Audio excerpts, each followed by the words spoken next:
Good morning, everyone. We will call our first committee meeting to order for today, August 5th. Committee number 2, Public Works. Madam Parliamentarian, would you please read item number 1? Good morning. Item 1 is an ordinance first reading, ordinance approving intergovernmental agreements between Shelby County government and the town of Arlington, the city of Bartlett, the town of Collierville, the city of Germantown, the city of Lakeland, the city of Memphis, and the city of Millington to establish cooperation and coordination for the provision of annual funding for the operation of a permanent household hazardous waste facility located in Shelby County, sponsored by Commissioner David C. Bradford, Jr. Thank you. This item has been moved by Commissioner Wright and seconded by myself. Mr. Sanders, name and title. Thank you, Madam Chair. Darren Sanders, County Engineer. To my left is Mr. Jose Houston. He's our Solid Waste Coordinator. And what this item is, this is a first reading for an ordinance so we can continue cost sharing the household hazardous waste facility with the suburban municipalities in the city of Memphis. We charge the suburban municipalities 25 cents per resident and then per year, and then Shelby County and the city of Memphis have a flat rate of $50,000 each that we participate. The facility is located at Shelby Farms. It opened up in 2007.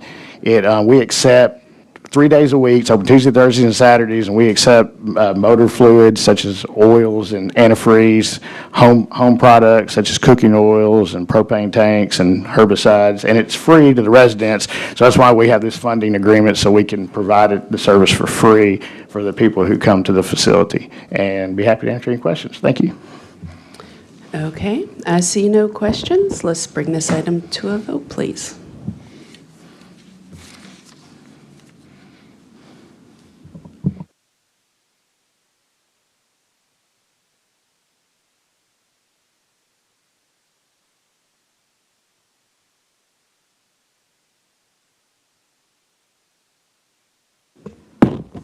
We have aye votes from Commissioners Mills, Wright. We have 2 aye votes. Thank you. That item will come to us Monday with a favorable recommendation. Madam Parliamentarian, would you please read item number 2? Item 2 is a resolution approving the issuance of a purchase order to Nashville Automotive, LLC in an amount not to exceed $925,672 for the procurement of replacement vehicles for various county departments. This item requires the appropriation and expenditure of FY 2027 Fleet Services Vehicle Replacement Funds in an amount not to exceed $925,672, sponsored by Commissioner David C. Bradford, Jr. This item has been moved by Commissioner Wright, seconded by myself. Thank you, Madam Chair. Darren Sanders, County Engineer. So this item is part of the county's replacement program. Divisions and departments can opt to pay into the program. It's $28.50 per vehicle per year, and after 15 years or 150,000 miles, those vehicles are eligible for replacement. And that's what this resolution does, is it approves 22 new vehicles. About half those are going to code enforcement, and then some to the health department as well as support services.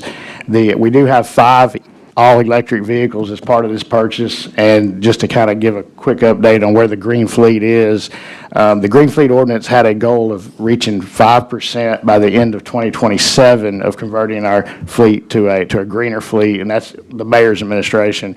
And we're currently at 4.3%. With this purchase, we'll be up to 4.8, and then we're going to have another purchase prior to the end of next year. So we're on pace to exceed the 5% goal.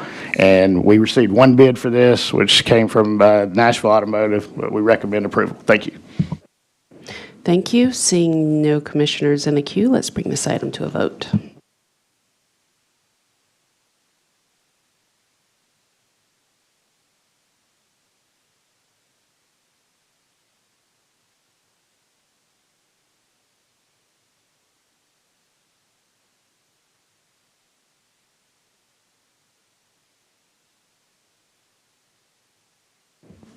We have aye votes from Commissioners Mills, Shelby, Wright. We have 3 aye votes. That item will come to us Monday with a favorable recommendation. Madam Parliamentarian, would you please read item number 3? Item 3 is a resolution approving a piggyback contract with Clean Harbors Environmental Services, Inc. utilizing the State of Tennessee contract number 88039 for the collection and disposal of household hazardous waste in an amount not to exceed $175,000 annually, beginning upon execution and continuing through November 17th, 2030. This item requires the expenditure of FY 2027 household hazardous waste funds in an amount not to exceed $175,000, sponsored by Commissioner David C. Bradford, Jr. Thank you. That item has been moved by Commissioner Wright and seconded by myself. Mr. Sanders? Good morning, Darren Sanders, County Engineer. Thanks, Madam Chair. And so this is kind of a companion item to item number one. This is to hire a company to pick up the household hazardous waste at our drop-off facility and dispose of it properly. The state of Tennessee actually bids this for all the counties. So there's 5 counties that have a permanent facility that it's included in this, this contract. But also, there's the other 90 counties. This gives them the option to where they can have like a special event drop-off. So it's a piggyback by definition, but actually the state pulls all the quantities together and bids it for the counties to help, not only provide a company, but also help provide a better price. Thank you. Wonderful. Seeing no commissioners in the queue, let's bring this item to a vote, please.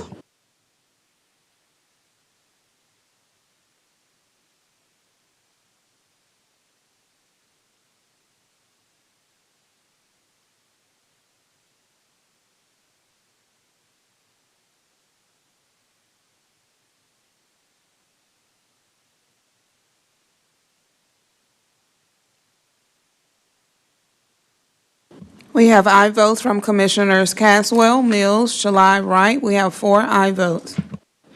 Thank you. This item will come to us Monday with a favorable recommendation, and that will conclude Committee Number 2, Public Works. We have a few minutes. Our next committee, Land Use Planning, Transportation, and Codes, begins at 8:45.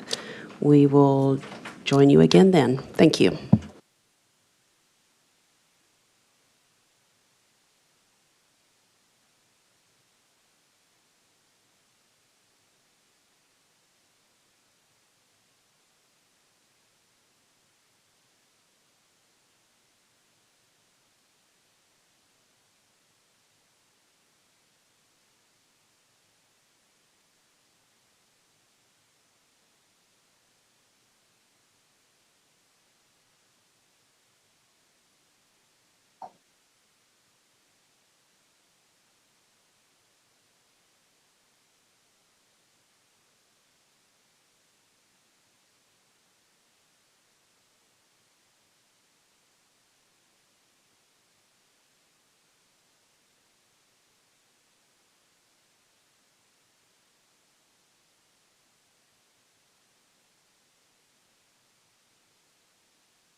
Okay, it is 8:45. Let's call to order Committee Number 5, Land Use Planning, Transportation, and Codes. Madam Parliamentarian, would you please read item number 1?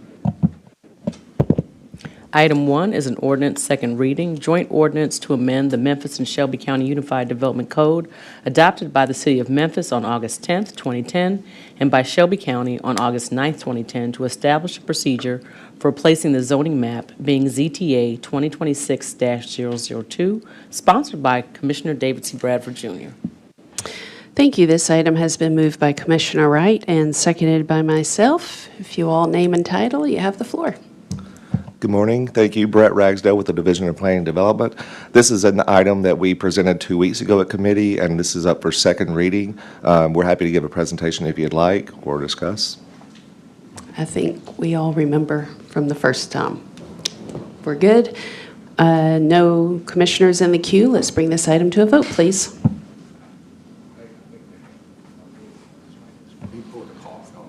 Oh, we have a card. Okay. Mr. Britnam? Yes. Okay. Name and zip code, and you'll have 3 minutes. Yes, Dedrick Britnam. My address is 3385 Airways Boulevard.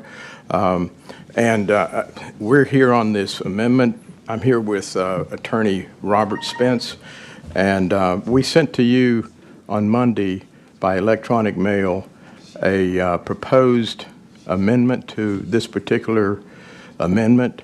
What we'd like to do is to afford the property owner that experiences a downzoning when the map is adopted, that they would have the right to appeal the downzoning. So that's the essence of what we sent to you by email. And by the way, we have been working with staff, Mr. Ragsdale, and but we just want to go ahead and bring that to your attention. We're in continuing talks with DPD, so we hope to be able to resolve all our issues. Thank you. Thank you. I'm looking at you to respond, please, Yes, sir. thank you. Brett Ragsdale, DPD. And yes, as Mr. Britnam mentioned, we are working together, and so we did get this as well. So we've been talking with them about their proposed amendments, and we're going to continue to work with them, and we may be able to get to a resolution to where this is not necessary, but I think they wanted to just make it a point that they brought it to your attention, and so we'll continue working with them and come back to you if there is any need for any further amendment. That would be great to be handled on second reading, so if there is one. But even better if y'all can work it out without, so. Yes. All right. Seeing no other commissioners in the queue, let's bring this item to a vote, please.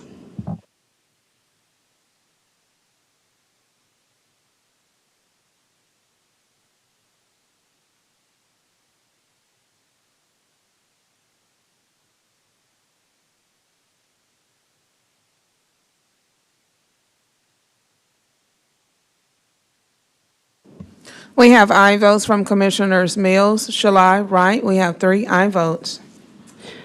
Thank you. This item will come to us Monday with a favorable recommendation, and that will conclude Committee Number 5, Land Use Planning, Transportation, and Codes. Thank you.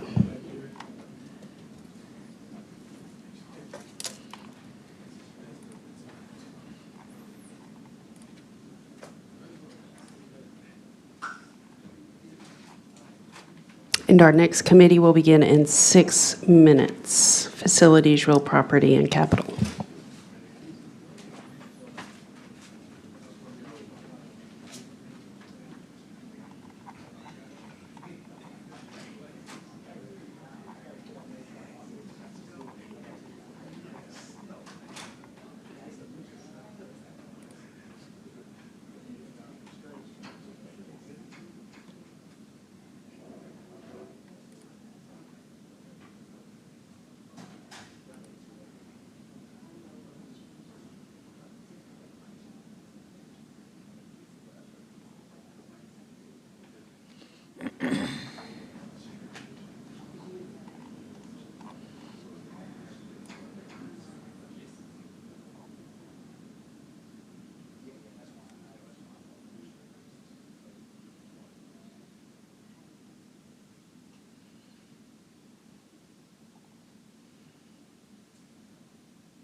All right, I have 8:55, which means we can open up Committee 15, Facilities, Real Property, and Capital Improvements. Madam Parliamentarian, would you read item 1, please?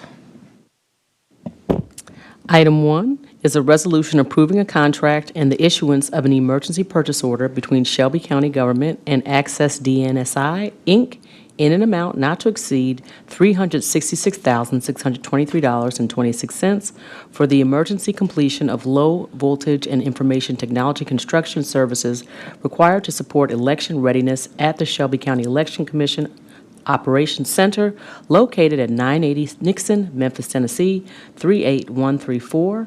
This item requires the expenditure of FY 2026 CIP funds appropriated in resolution adopted February 2nd, 2024. Item 22, in an amount not to exceed $366,623.26, sponsored by Commissioner Mick Wright. Thank you so much. This item has been moved by Commissioner Shalai. I have seconded the resolution. Mr. Wright, good morning. If you give us your name and the floor is yours. Anthony Wright, Shelby County Engineering. The Election Commission renovation project was designed over a long timeline to regard the schedule for the Election Operations Center activities. There were blackout periods and then periods of accelerated work. So there was also an appropriation of funds for low voltage and special technology. And we monitored the progress of that expenditure and the progress of the work, and out in abundance of caution with an approaching election, we requested an emergency justification to make sure the work was completed in time. And when was this work completed? Anthony Wright, Shelby County Engineering, by April the 15th. Okay, great. I have no one in the queue, so if that concludes your presentation. The department recommends approval. Thank you. All right, thank you so much. We'll go ahead and take this to a vote, please.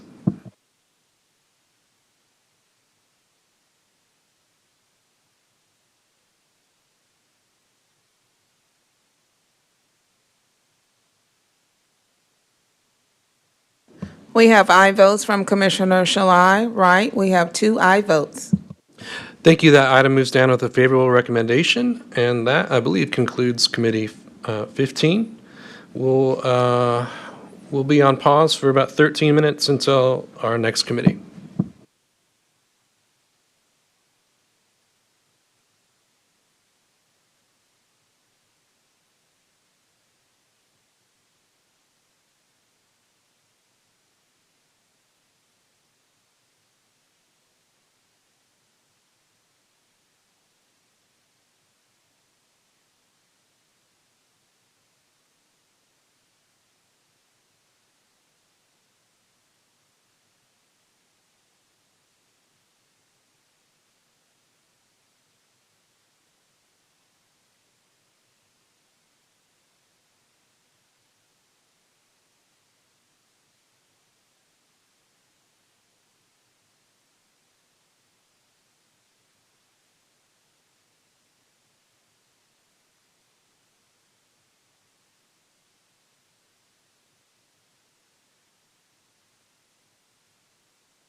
Okay, I have 9 o'clock. I guess my clock was off earlier. I apologize. So I think we're good to start the next committee, which is committee number 4, Law Enforcement, Corrections, and Courts. Can we read item 1? Item 1 is an ordinance, second reading. Ordinance to amend the Shelby County Code of Ordinances by amending Chapter 10, Article 7, Sections 10-373, definitions, and 10-388, temporary housing of children, creating rules for seclusion and restorative practices in the Youth Justice and Education Center, sponsored by Commissioner Erica Sugarman, Commissioner Charlie A. Caswell Jr., and Commissioner Henry E. Brooks. This item was amended in the July 27, 2026 Commission meeting. All right, thank you so much. This item has been moved by Commissioner Caswell and seconded by Commissioner Shelby. Good morning. Good morning. Dana Wilson, Deputy Chief of Staff for Mayor Harris. I don't have much to add to the discussion around this. I just would like to remind the commission that this ordinance affects youth who are being detained in the Youth Justice and Education Center. Those young people are in pre-adjudication status, meaning that they haven't actually been determined whether they've committed a crime or not. And so this is really essential to making sure that there's continuity and support for these young people that are not yet adjudicated. And I also want to remind the commission that we have come to this place through lots of work with community advocates, as well as working very closely with the Department of Corrections and the staff at the Youth Justice and Education Center, and we have the full support from all sides. So it's just the last thing I'd like to remind everyone. Thank you. I don't have anyone in the queue, but I had a question you probably would have addressed before. I thought we had already addressed the seclusion piece of this. Can you refresh my memory into how this is this building off of that, or did I get that wrong? The previous ordinance that was brought in front of the commission was withdrawn and reworked and through this process of working really closely with the Department of Corrections and community advocates to make sure that we had the full input of everyone. So this is actually has new content that I think is more aligned to what both the community and Department of Corrections are looking for. So that previous ordinance never passed? It did not. Okay. All right, I still have no one else in the queue. We can go ahead and take this to a vote, please.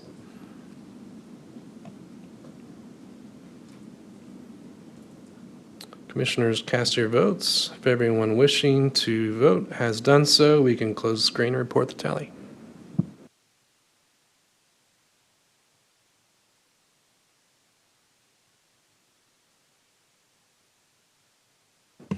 We have aye votes from Commissioners Caswell, Shelby. We have 2 aye votes.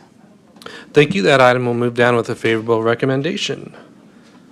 Item 2, please. Item 2 is a resolution to approve the purchase of 4 rapid DNA devices from Fisher Scientific Company, LLC, for countywide forensics initiative to expand law enforcement capacity for an amount not to exceed $700,000.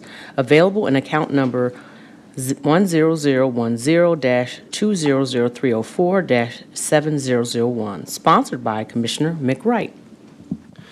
Thank you so much. This item needs a mover. This item has been moved by Commissioner Shelby, seconded by Commissioner Caswell. Ms. Wilson again.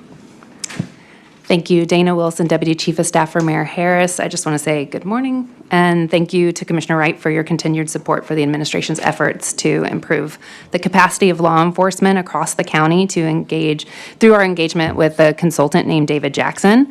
Thanks to the work of David Jackson and Dr. Brown, who's here with me, we've made great progress, and that is why Dr. Brown and I are here today with this resolution to purchase 4 rapid DNA instruments. To give everyone some context, these 4 devices are roughly the size of a desktop printer, and they will be located strategically across the county to ensure 24-hour access to DNA evidence processing in just 90 minutes. These instruments will be accessible to a designated pool of trained investigators from all municipal police forces. Detectives will bring a sample to the machines, and then they can return to the field. The machine itself will extract the DNA sequence, detect any matches, send the results via electronic communication. TBI is nearly ready to implement a statewide rapid DNA profile system. It will come out in September or October of this year. And our samples here in Shelby County will automatically run through the TBI system of known arrestee profiles when that database appears. So rapid DNA is quickly able to exclude suspects as well as positively identify a suspect who might be in connection to a case. What this will do is move cases along more quickly, both through the investigation process and through potential plea bargaining. Also, rapid DNA can be used to expose child trafficking through kinship capabilities in the rapid DNA instruments, thus exposing in just 90 minutes if a suspected trafficker who claims to be a family member is actually telling the truth. And finally, in addition, I want to share that these machines can be used in the event of a tragic mass casualty situation, allowing for the efficient identification of the remains of victims. So in totality, this is the most up-to-date DNA forensics tool that has been approved by the FBI just this past July. That approval is the gold standard for national and international DNA forensics. It is rapidly becoming the standard across the U.S. and here in the state of Tennessee. This project, this investment in rapid DNA instruments will empower all of our law enforcement agencies to investigate and do their best work. This is something we should be very proud to implement. Thank you. Thank you, Deputy Chief Wilson. I had a question, but I saw Commissioner Caswell. Commissioner Wright, you probably going to ask my question, but I appreciate the opportunity to go into Nashville with Commissioner Wright and others to look at some of the rapid DNA and the things that was happening in Nashville that would help this process. So I'm excited to see that this process is moving along, that we can be able to get cases solved a lot quicker here in Shelby County. So I'm looking forward to this happening. Can you tell me the timeline when we're expecting for this to come on? With this approval and the process, we would like to get these machines in Shelby County, purchased and in Shelby County by the end of August. And we are working towards the implementation plan with David Jackson to staff the implementation where they're going to be. Everything is that, all of that process is in the works. So I would say we could have this up and running by October at the latest. And there's another component to this project, but I'm speaking specifically to rapid DNA today. Thank you, Commissioner Caswell. I had a question about, I came across some previous, because this was a year ago that we began, more than a year ago, that we began talking about some of these opportunities that we had as a county, and I came across a previous email message from, I believe it was the director of the TBI, who said that this was not, he believed that this was not duplicative of what TBI does.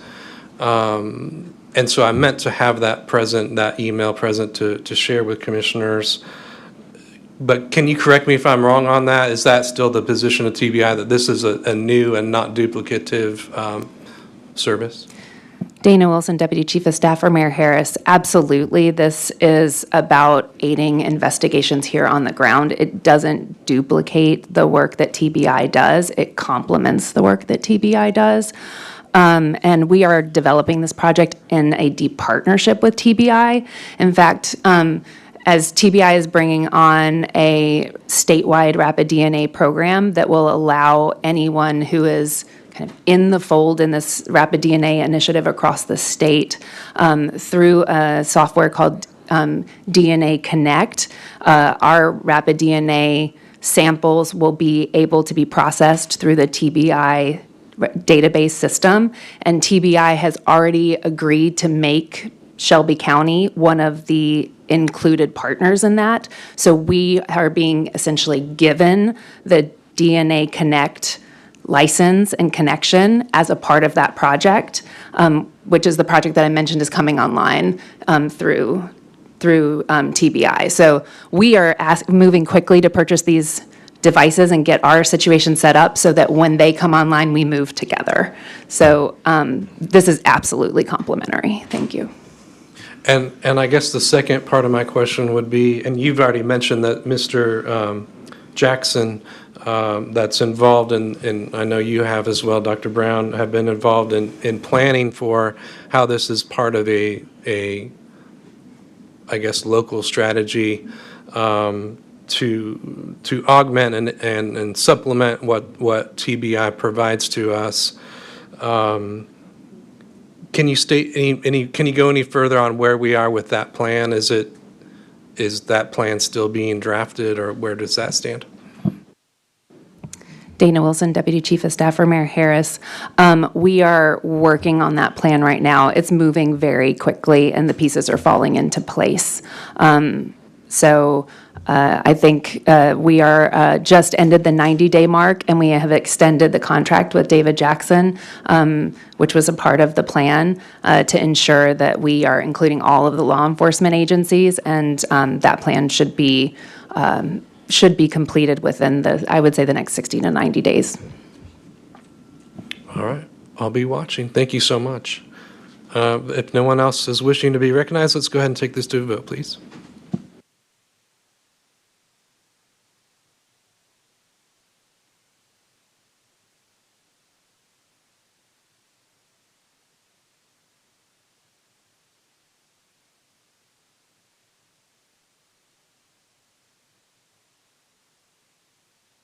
We have aye votes from Commissioner Shelby Wright. Caswell. We have 3 aye votes from Commissioner Shelby Wright Caswell. Thank you so much. That item will move down with a favorable recommendation. Can we read item 3, please? Item 3 is a resolution from the Shelby County Board of Commissioners allocating funding for and requesting the issuance of a study on the Justice Center Ad Hoc Committee findings. This item requires the allocation of contingency fund in an amount not to exceed $350,000, sponsored by Vice Chair David C. Bradford Jr. and Commissioner McKell Lowry. This item does not meet requirements of the permanent rules. Once this item is properly before us, we would need to determine which rules are looking to be suspended so we can take up that motion. Thank you, sir. Thank you so much. All right, this item has been moved by Commissioner Shelby, seconded by Commissioner Caswell. Let's take that. I don't know if our county attorney, can you speak to which permanent rule may be in question? Jordan Galtelli, County Attorney's Office. It looks like this did not receive legal review, as there's not a reviewer name on the document. So it wasn't, went through the process and we just weren't able to go into finance. Was it approved by finance? There's no funding, so Okay. since finance can't approve, we can't approve. And Finance was not able to approve it, so County Attorney's Office was not able to review it. All right, so it sounds like we need to move to suspend the rules for both of those, for finance and legal. The item did not receive review from either. You want them to maybe advise us on why they Do we need to get it on the table before we ask them that, or? do we want to suspend the rules? Do we want to be advised? Do we want to advise before we suspend the rules? Okay, well, yeah, that's it. The parliamentarian is saying we may want to get comment from finance and legal on why that is. So whoever would like to speak to that, Director Tipton.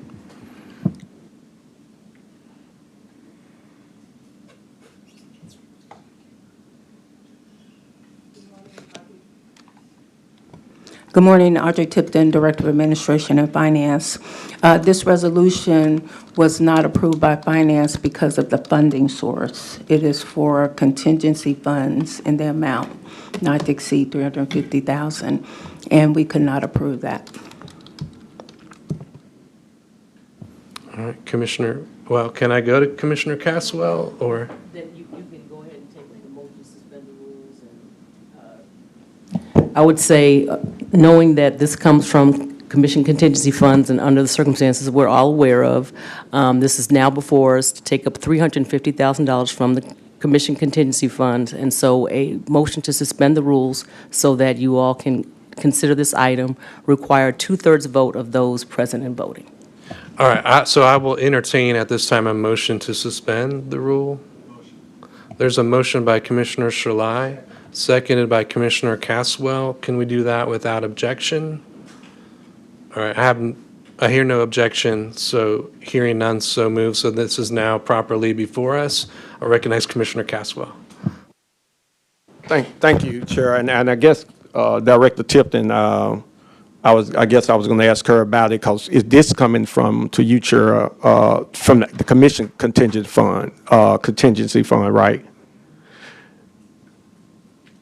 Audrey Tipton, Director of Administration and Finance. That is my understanding. And so I know that you all saying that, I know where we are right now with the finance and what have you. If it's coming from the commission contingency fund, could we not move forward since that budget has been approved now? That is correct. Okay, all right, that's it. All right, I personally don't understand, but that's nothing new. Commissioner Mills. Well, that was my question. Where are we going with this? What is this? Since nobody seems to know, and the sponsors aren't here and nobody to speak to it, I would move to send this down without recommendation. All right, Commissioner, I do have Commissioner Sugarman. Can we hear from her first before we take up that motion? All right, Commissioner Sugarman. Thank you so much. And so I've been listening in. And so my question then becomes, okay, what is the impact on our contingency fund? What's the balance left? There's no additional information, and we've got to be very wise on how we spend our funds, even if it's commission funding, because there's some questions about that as well. So I would like for the sponsor to be here, number one, and number two, I would like to know as far as the impact that we expect from this, and then also what is the balance in our contingency fund, because the new commissioners may have some things that they want to look at as well. And so I think that we need to be very wise on how we spend the money, our funds, because it's going to be a whole fiscal year that they could have to address a lot of issues. So I just raise caution. And right now, I cannot support this. I understand you're going to send us down with that recommendation. So I support that as well. So I will second it. Thank you. All right, there's a motion on the floor to send this down without recommendation. I've had a second from Commissioner Sugarman. Before I do that, can I say just a brief comment before I gavel that, which is just that it's concerning to me that this board is encountering resistance from the administration in doing the simple tasks of getting items on the agenda. And if this board if this board's powers are being infringed upon in that manner, that is improper in my view. That's my viewpoint. And so it shouldn't be a political or a policy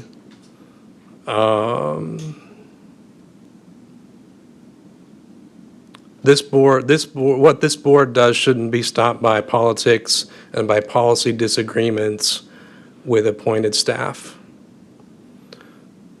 So if something is not meeting the permanent rules one moment and now suddenly it is, I don't understand that. I have a hard time understanding how that could be, how both things could be true. And I say that with all due respect, because we've had a good relationship. But it doesn't compute for me why legal and finance are preventing this board from doing its work. With that said, we'll send this down with that recommendation. And that will conclude committee number 4.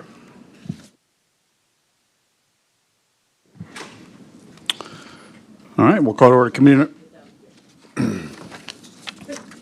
Without objection. All right, so moved. Okay. So call to order committee number one, Budget and Finance. The previous item is also one I think ought to potentially be considered in Budget and Finance, but one note, and just to confirm this for Monday, because we did send it down without recommendation, the actual approved budget of the contingency in FY '27, because this was not, to my knowledge, this was not something we amended during the budget process, but the proposal was just over 500,000 total for the contingency fund. So if that's true, we just need to confirm that, because this would be pretty much 2/3 of it. Okay. All right, if we can read item number one. Item 1 is a resolution to amend the fiscal year 2027 operating budget to expend grant funds in the amount of $72,876 from the State of Tennessee Office of Criminal Justice Programs to serve domestic violence warrants and orders of protection. This item requires the appropriation and expenditure of fiscal year 2027 federal through state grant funds in the amount of $54,657 and expenditure of general fund matching funds in the amount of $18,219, sponsored by Commissioner McWright. All right, thank you. Item one, moved by Commissioner Mills, second by Commissioner Shalai. All right, good morning, Ms. Odell. Good morning, Chair. Good morning, Commissioners. This resolution accepts and appropriates a domestic violence grant from the Tennessee Office of Criminal Justice to continue one officer from the Shelby County Sheriff's Office Fugitive Division to continue serving only domestic violence warrants and orders of protection. The resolution amends the FY '27 operating budget and appropriates funds in the amount of $54,657 and requires a budget cash match of $18,219 from the Sheriff's Office budget. The grant period covers July 1, 2026 through June 30th, 2027, and acceptance of this grant does not create an ongoing general fund obligation. If the grant is discontinued, the Shelby County Sheriff's Fugitive Division will remain with the personnel. And the Shelby County Sheriff's Office recommends approval. Okay, thank you for the report. Any questions from commissioners on item one? All right, seeing none, Madam Clerk, please prepare the screen to vote.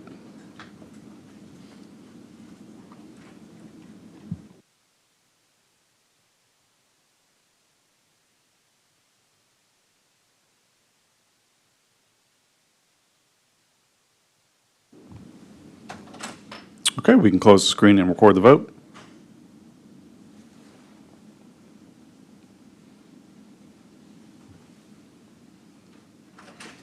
We have aye votes from Commissioners Caswell, Whaley, Mills, Shalai, Wright. We have 5 aye votes. Okay, thank you. Item one will go down with a favorable recommendation. Item number two. Item 2 is a resolution to appropriate funds in the total amount of $22,950 from the fiscal year FY 2027 Commission Contingency Funds to support security cameras maintenance in District 9, sponsored by Commissioner Matthew T. Shalai. Okay, if we can get a move by Commissioner Sugarman, seconded by Commissioner Shalai. Commissioner Shalai. Thank you all. If you all may remember, previously the Board of Commissioners approved $500,000 being used for security cameras within the District 9 area. What this is for the actual chips that will be used to bring those cameras online. The cost associated with making those cameras active and online was not in the initial resolution, and so this is just to afford to make the cameras active and usable for District 9. Okay, thank you. Commissioner Sugarman. Thank you. And so, put on record, I do support this. My question is, it's $22,950. And my understanding is that anything under $50,000 does not have before the commission. And to my colleagues' questioning is, it seems like we're being more scrutinized or because as far as what we're doing in the process, I'm just wondering why this was brought to the commission for a vote, because it's under 50,000. So I just would like for somebody to answer that. Thank you. I see Tipton's coming to the podium. Okay, all right. Director Tipton. Thank you. Good morning. Audrey Tipton, Director of Administration and Finance. As you all know, the contingency fund for the commission is your responsibility. We cannot approve a payment to take against that contingency fund for any amount unless all of the commissioners agree to that. Because he brought that to me and said, take it against the contingency fund for the commission, what if all of you didn't agree? So that's why it's being brought before you, so you can discuss it and vote on whether or not to approve it. And thank you for the explanation. And so with that, I do support this because, again, $500,000 was allocated in fiscal year 2026. And if this is what's needed, I would support this. Thank you. Okay, thank you, Commissioner Mills. Thank you. I just have a question to the sponsor. Is the timeline on this, are the cameras already up? I'm just curious about the timeline, and the answer to that will lead to my next question. All right, Commissioner Shalai. So no, the cameras are not currently up right now. So the cameras were ordered and are currently still being manufactured. And so this is expected, if passed, to be available for the cameras before they actually put up. Okay, when do you think the cameras, when are they estimated to be in? So there has been some manufacturing delays from the manufacturer. I expect that the cameras will be ready within the next month or two, is my expectation and hope. Okay, I was just wondering, because the last one was 350,000, this is 22,000, we're like blowing through contingency in one day. My only question I ask is because if it's close to November, could CEP funds be used in November if the timing worked out for that? Would that be better? Just a thought to think about. That's it. Thank you. All right, thank you. Commissioner Shalai, so help us understand why this wouldn't have been inclusive of the, initial allocation. I would assume the initial allocation would have been inclusive of any hardware that would be needed to run it. So the cost of the initial resolution was budgeted for 50 cameras, with that 500,000 being for the cameras themselves.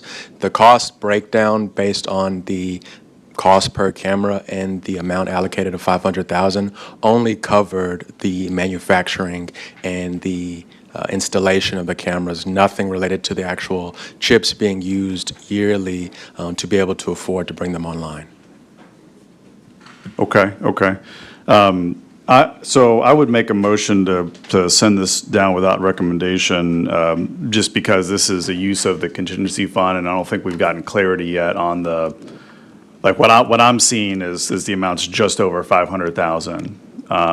It was not amended in the budget, so we just need to confirm that that's really the number, and understand if we were to consider the item that came before this, where it leaves the contingency fund. That would be my motion. All right, seconded by Commissioner Wills. Any objection to doing that? Okay, all right, item 2 will go down without recommendation. Item number 3. Item 3 is a resolution to amend the fiscal year 2027 operating budget to appropriate funding to the Shelby County Drug Court in the amount of $500,000 from the Opioid Settlement Special Revenue Fund, subject to availability of funds. Sponsored by Commissioner Matthew T. Shalai. All right, item 3 is moved by Commissioner Shalai. All right, seconded by Commissioner Wright. All right, good morning, Judge. You just check your microphone again there. Judge Lee Wilson, General Sessions Court Division 8 of the Shelby County Drug Court, 201 Poplar. Good morning.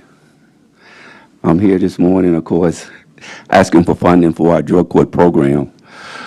We are in a situation right now where Shelby County is currently the largest drug court in our state. Approximately 40% of the participants in our program are opioid cases or present as being opioid users. Over the last year, we have exhausted most of our funds for inpatient treatment, And I think it's important to note that those who are addicted to opioids and more of those are fentanyl users. Fentanyl is more addictive and more lethal than any of the other drugs which we have here in Shelby County. And since they are more lethal and more addictive, they require more treatment. About 95%, I would say, of our opioid users come into the program as inpatient clients, which means that they will be inpatient for 28 to 45 days. After that 45-day period, because of the addiction, most of them will be sent to structured living. That structured living is anywhere from 6 months to a year. And as you realize that can be very expensive. Tennessee has the opioid fund for the treatment of opioid users. I can't think of any other reason or a better use of those funds. Like as I indicated, that our program is the largest in the state, and at one point we had 168 actual participants in the program. But that does not include the number of people who were evaluated, the number of people who were assessed, and the number of people who started the program. Ms. Parkinson is here with me. We have a couple of graphs that we'd like to put up for the benefit of the commission. All right, thank you. I think we've got it. I think we've got that exhibit. You're talking about the exhibit A. The I think we've got exhibit, that in correct. our system, Yeah, in the the document. exhibit. But sure, if you'd like to give an overview of that. I can give a brief overview. Angela Parkerson, Administrator for Shelby County Drug Court. So the stats on the attached document are from 2022 through 2025. So Judge Wilson came on the bench at the beginning of fiscal year 2022, or came on the bench in September of 2022. So since that time, 825 individuals were referred to the program. 536 were identified as high-risk, high needs, and having a substance use disorder. So you see that of those, 76% were male, 24% were female. And the demographics have changed since Judge Wilson has been on the bench. The first 2 years, it was 46% identified as Black, 47% white, 7% others. The past 2 fiscal years, that number is 61% Black, 32% white, and 6% others. So that mirrors the demographics of Shelby County. Judge Wilson talked about the drug of choice, and you see that 37% of these individuals identify their drug of choice as opiates. But we find that 60% of those individuals will test positive for an opioid once they're admitted to the program. Are there any questions about any of the data on this exhibit? All right, thank you so much. Before I go to the screen, is there, Judge, I mean, we're going to need some kind of a budget or exhibit here. I don't see the budget of how the funds are going to be spent, so that's going to have to happen at some point here to consider this. Do you want to address that first, and then we'll go to the questions on the item? Yeah. All of the funding is for treatment, so it would all be in account 6632 for professional fees. Okay, is that within the resolution? It is not, I don't believe. We would have to create a fund number first, and then we could put it in the resolution. Okay, all right. Commissioner Sugarman? Thank you so much. And so, again, with the data that's requested as far as what's the number of individuals that would be supported by $500,000 and projected outcome, I do support this because this is what the opioid fund is used for. The next question then would be as far as sustainability, because, you know, the opioid funds is coming in, dribbling in. How long would this sustain you all? And then are there other grants out there that maybe we can support you all in getting? Angela Parkerson, Administrator for Shelby County Drug Court. We do actively seek other grants as well. We currently have an application in for the state opioid abatement council funding that we should hear back next month. We also have a federal grant application that's in as well. So we are constantly and aggressively seeking other forms of funding also. Okay, and so in the past, was the state supportive in the program in terms of funding? Because they have a lot of unfunded mandates on Shelby County and it's impacting our budget directly. Yes, the state does fund us. We've had a grant from the state since 2006 as being the largest one, but that doesn't meet all the needs, especially as the population is changing. We're taking all high-risk, high-needs individuals who are in the program at least 18 months. A lot of them are unhoused and need, housing assistance once they complete residential as well. And last question, and so with the task force, I know, Judge, you mentioned that it's impacting your courts, 30%, I believe. And so I would like a figure with that, because again, we're having to subsidize things that's being mandated by the state. And so not necessarily Monday, but can you start accumulating, or establishing some type of spreadsheet so we can see the increase since the task force has been here and what it's costing us as far as our court system.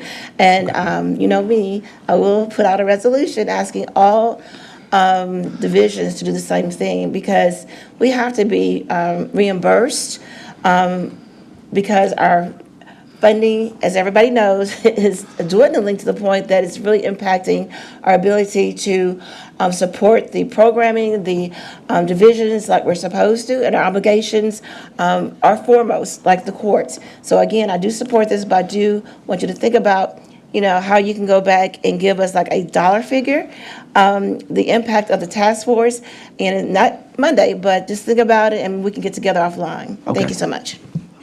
All right, thank you, Commissioner Sugarman. Commissioner Mills? Thank you. I'm looking here and I'm wondering how many, I see the number that graduate from the program. How many, are there any number of relapses from people that graduate from this program?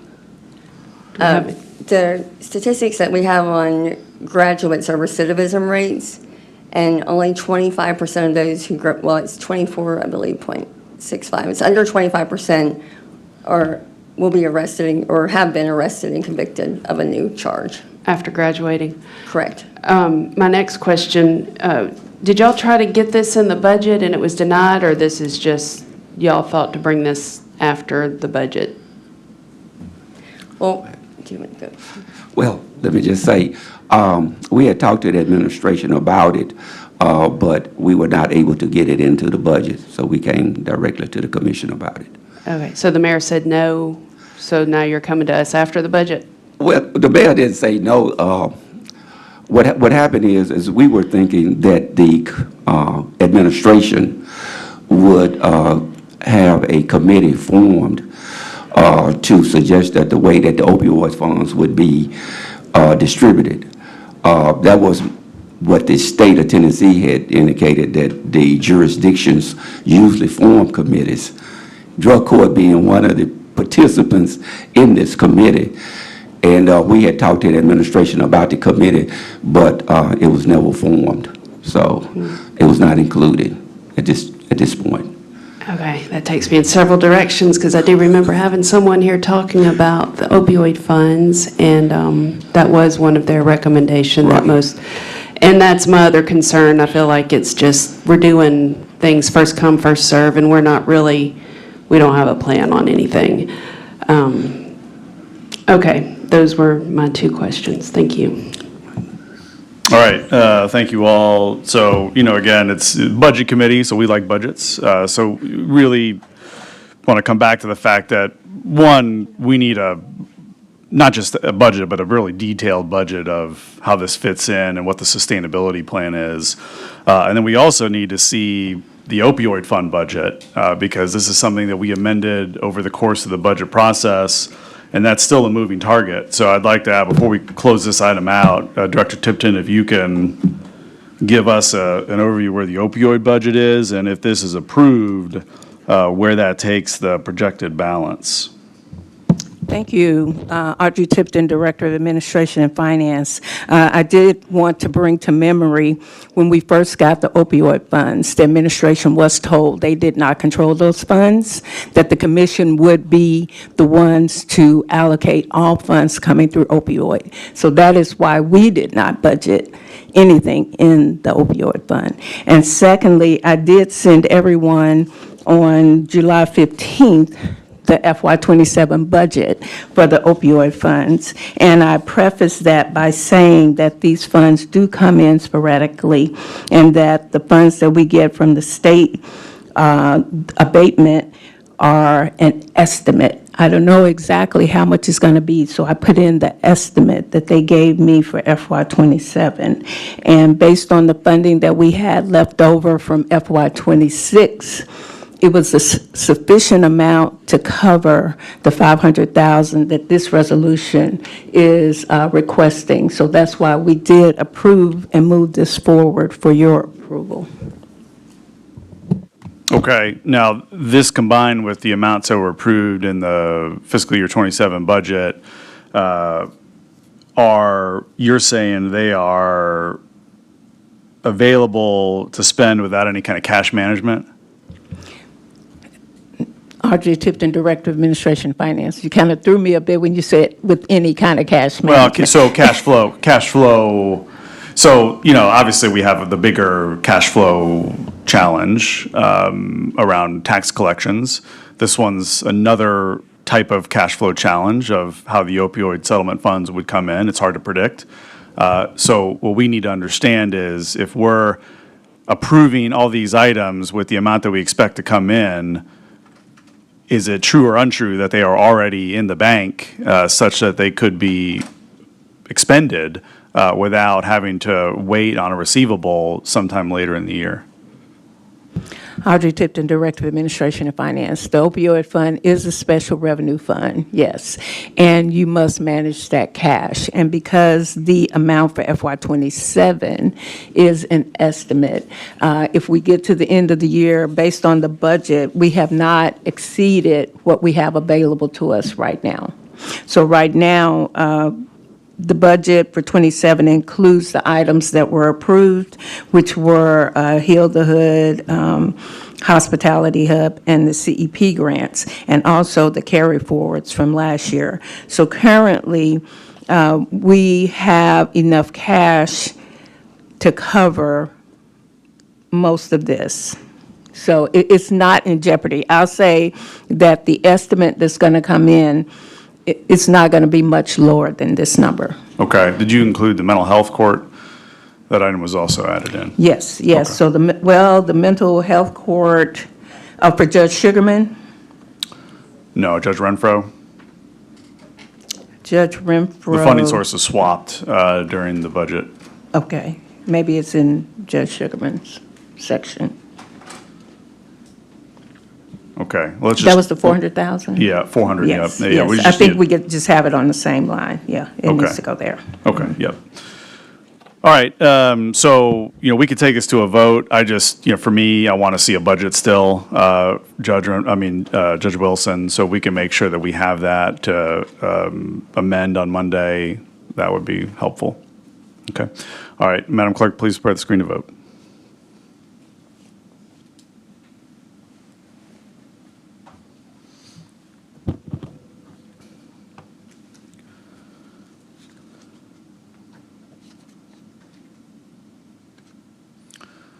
All right, we can close the screen and record the vote.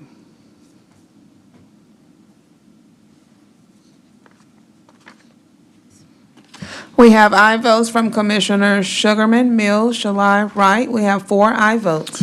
All right, item 3 will go down with a favorable recommendation. Item number 4.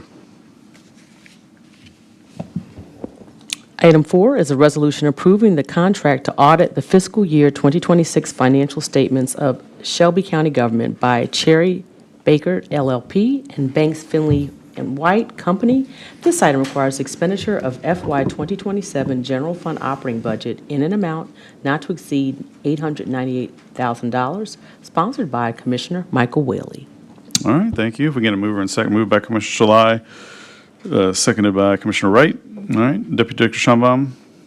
Good morning, Danielle Schonbaum, Deputy Director, Administration and Finance. This is a resolution before you to audit our FY 2026 books, continuing with Cherry Beckert, our auditor who came on board last year, and Bank Finley and White.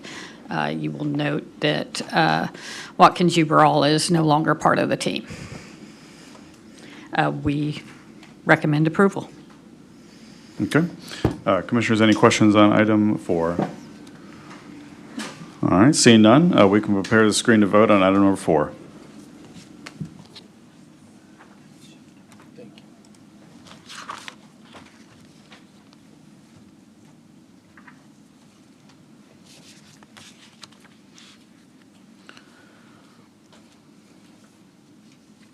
We can close the screen and record the vote. We have aye votes from Commissioners Whaley, Mills, Wright. We have 3 aye votes. Item 4 will go down with a favorable recommendation. Item number 5. Item 5 is a resolution approving the Memphis Shelby County Schools operating and capital improvement budgets for fiscal year 2027, FY 27, in the aggregate amount of $1,679,750. Oh, wait a minute, $1,679,000,000. Wait a minute. Wait a minute, wait a minute, I haven't had to read the number. Is that a trillion? Okay. All right, $1,679,759,000. Is it, wait a minute, that is a trillion. Okay, you read the number. Tell me what the number is. Tito Langston, Memphis Shelby County Schools is $1,679,759,131. I think the decimal points are. Okay, all right. So $1,679,759,131, as adopted by the Shelby County Schools Board of Education, sponsored by Commissioner Michael Whaley. All right, item 5, moved by Commissioner Wright and seconded by Commissioner Sugarman. Okay, there's a substitute item that was just passed out here that changes the amount and also the date of approval as the budget was amended to match our capital allocation that we approved in our budget. So I'll move the substitute. Is there a second? Seconded by Commissioner Wright. Without objection, we'll now consider the substitute. Madam Parliamentarian, can you read the substitute caption? Yes, sir. The substitute caption for this item reads, Resolution approving the Memphis Shelby County Schools operating and capital improvement budgets for fiscal year 2027, FY 27, in the aggregate amount of $1,799,354,177, as amended and adopted by the Shelby County Schools Board of Education, sponsored by Commissioner Michael Whaley. All right, thank you. Chief Langston, if you'll, in your remarks, if you'll first explain the difference in the caption amount, and then we really want to try to focus here on the budget approval timeline, which I know you laid out for us, in addition to any other highlights on this budget, and then we will, make sure to ask questions as it relates to that. So first, help us understand why the caption is different, and then we'll give you a chance to go through the presentation. Tito Langston, Memphis Shelby County Schools. Thank you, Commissioner Whaley. So the original number that we read out was from our original budget that was adopted by our board on May the 26th of 2026. It didn't include any of the additional capital deferred maintenance that this body approved on June the 29th. So what we did was in the month of July, on July the 29th, I believe, we amended our budget to include 11.9 million. Commissioners, if you remember, there was some discussions around the mayor and the administration team about possibly $11.9 million going towards a new bill for Treadwell. The commission approved it to go to deferred maintenance. One of the things that we wanted to do is approve our budget in enough time to get the template to the county's and finance administration team so that we're not the holdup to get the budget to the state. So we adopted our budget in May, not knowing what the capital would be. So again, we're amending our budget to include the deferred maintenance. And in your packet you have before you, you'll see where we allocated the $11.9 million to some projects that we feel strongly that we can complete during this school year. Okay, great. All right, so let's go through your presentation, and then we'll take questions from there. Yes, sir. I'll go briefly through. I'll be brief with this one. First, starting with the timeline again, on Tuesday, May 12th, we presented our proposed budget to our board, and then on Wednesday, May 13th, the superintendent and myself appeared before this body to present our budget to this body. On the Tuesday to 26th, again, our board adopted our budget on the 26th without that capital piece, but because again, it also included the line item template that we have been discussing for some time, so that we can get it in front of the county's finance team, so we can get it into the state.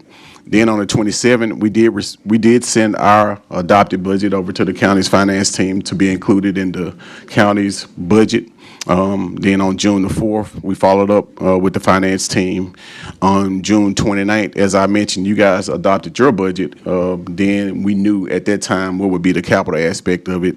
On the 28th of July, we amended our budget to include that capital piece. And then here we are today on the 5th. Next slide.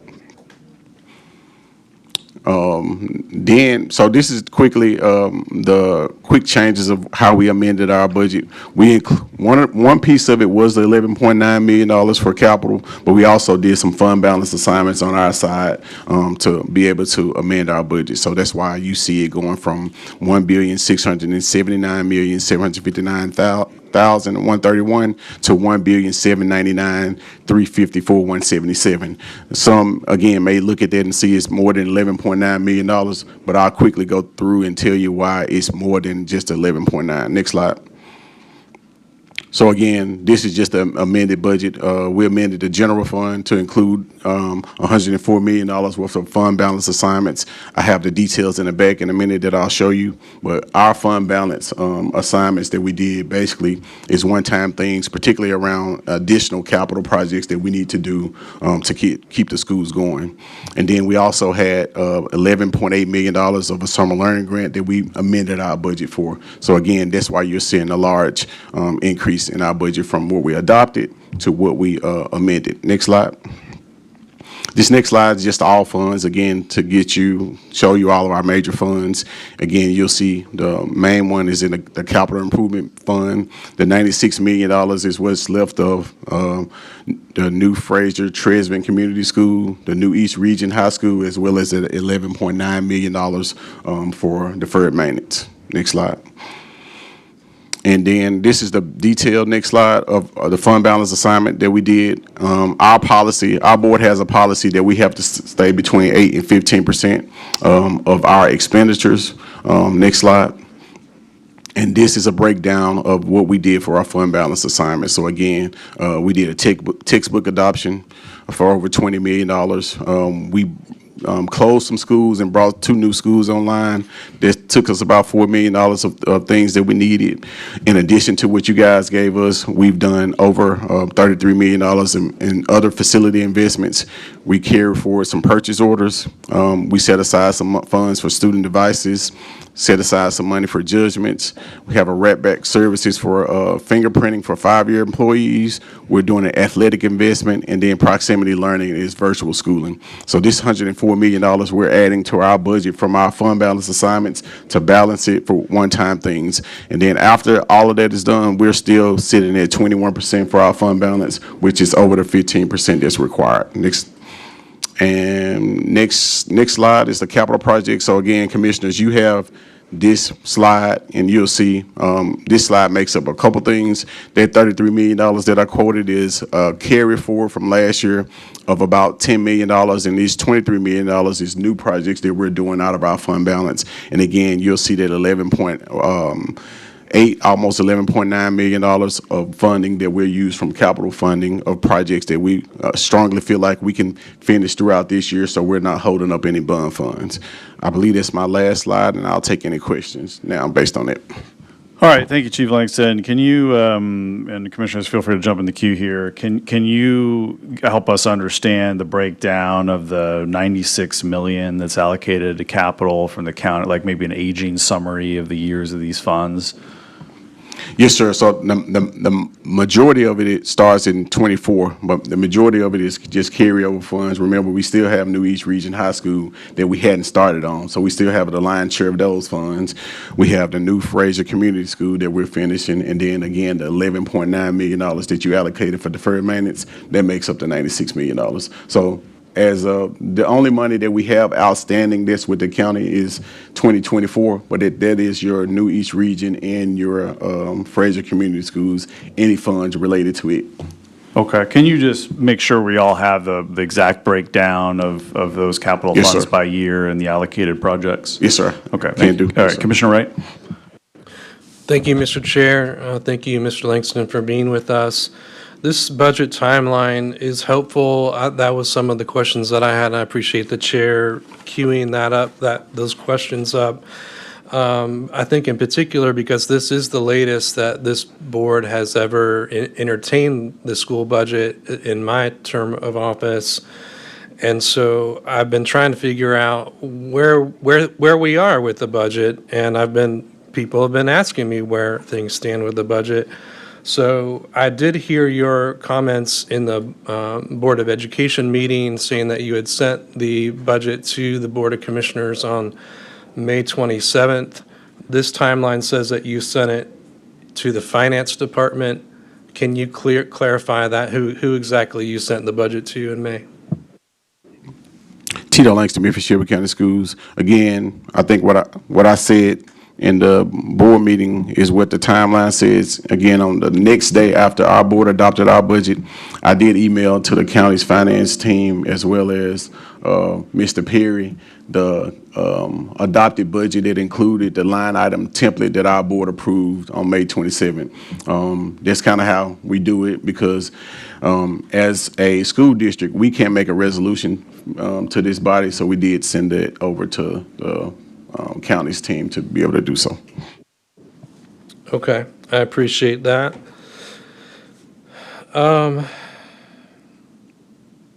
So I understand that something had to be amended with the amount that was changed from Treadwell to deferred maintenance, just changing the title of that line from what the proposed budget was.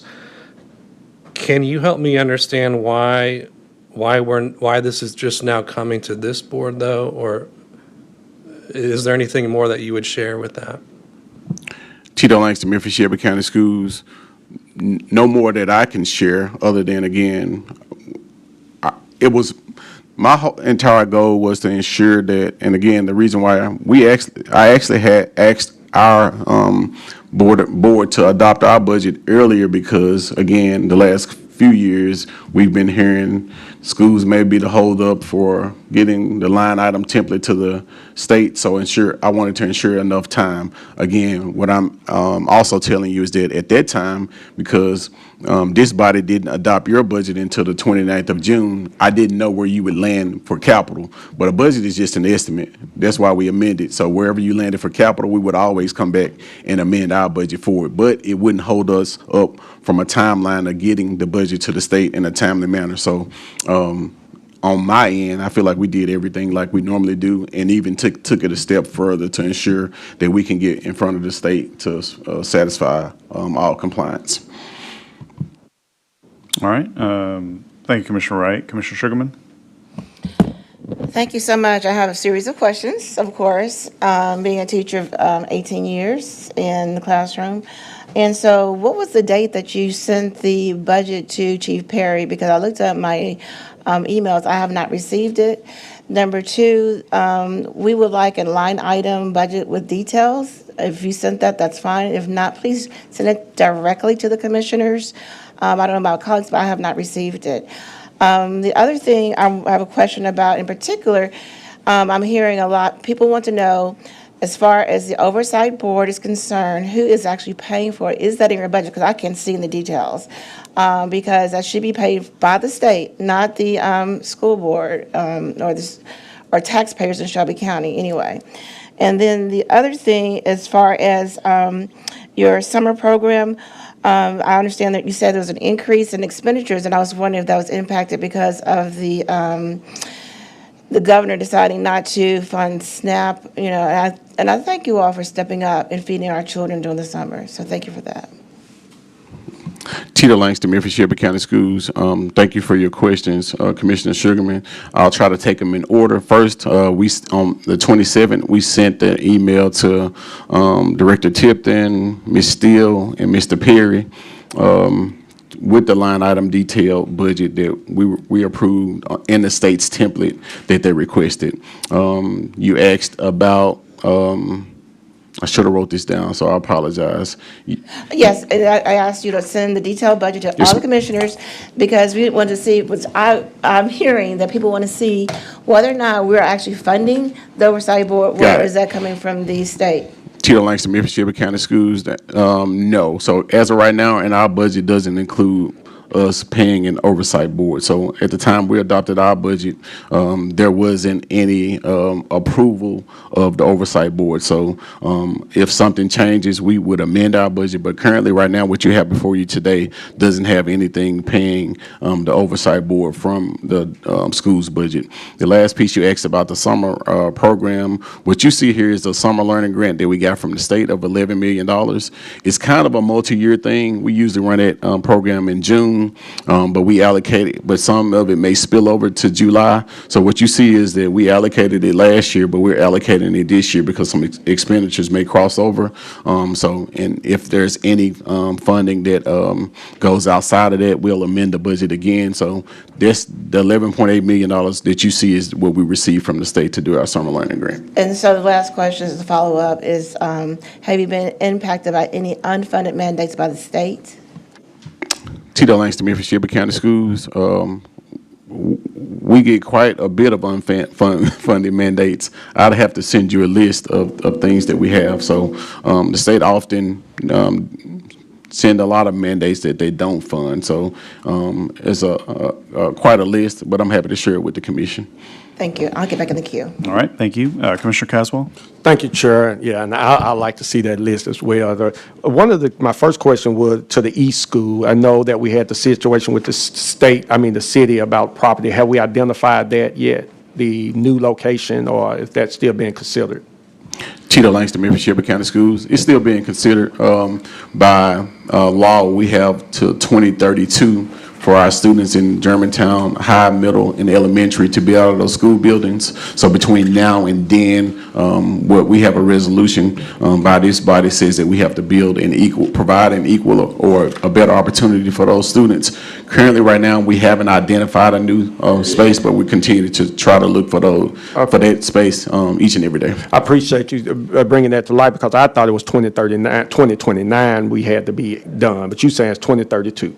All right, so that helps there. And when we look at this, I was just looking at the list too of some of the things that's there, and I live right across the street from Scenic Key Elementary, so I see how terrible the windows is. I'm glad to see they finally will get that addressed. Is that something that's going to get addressed this year?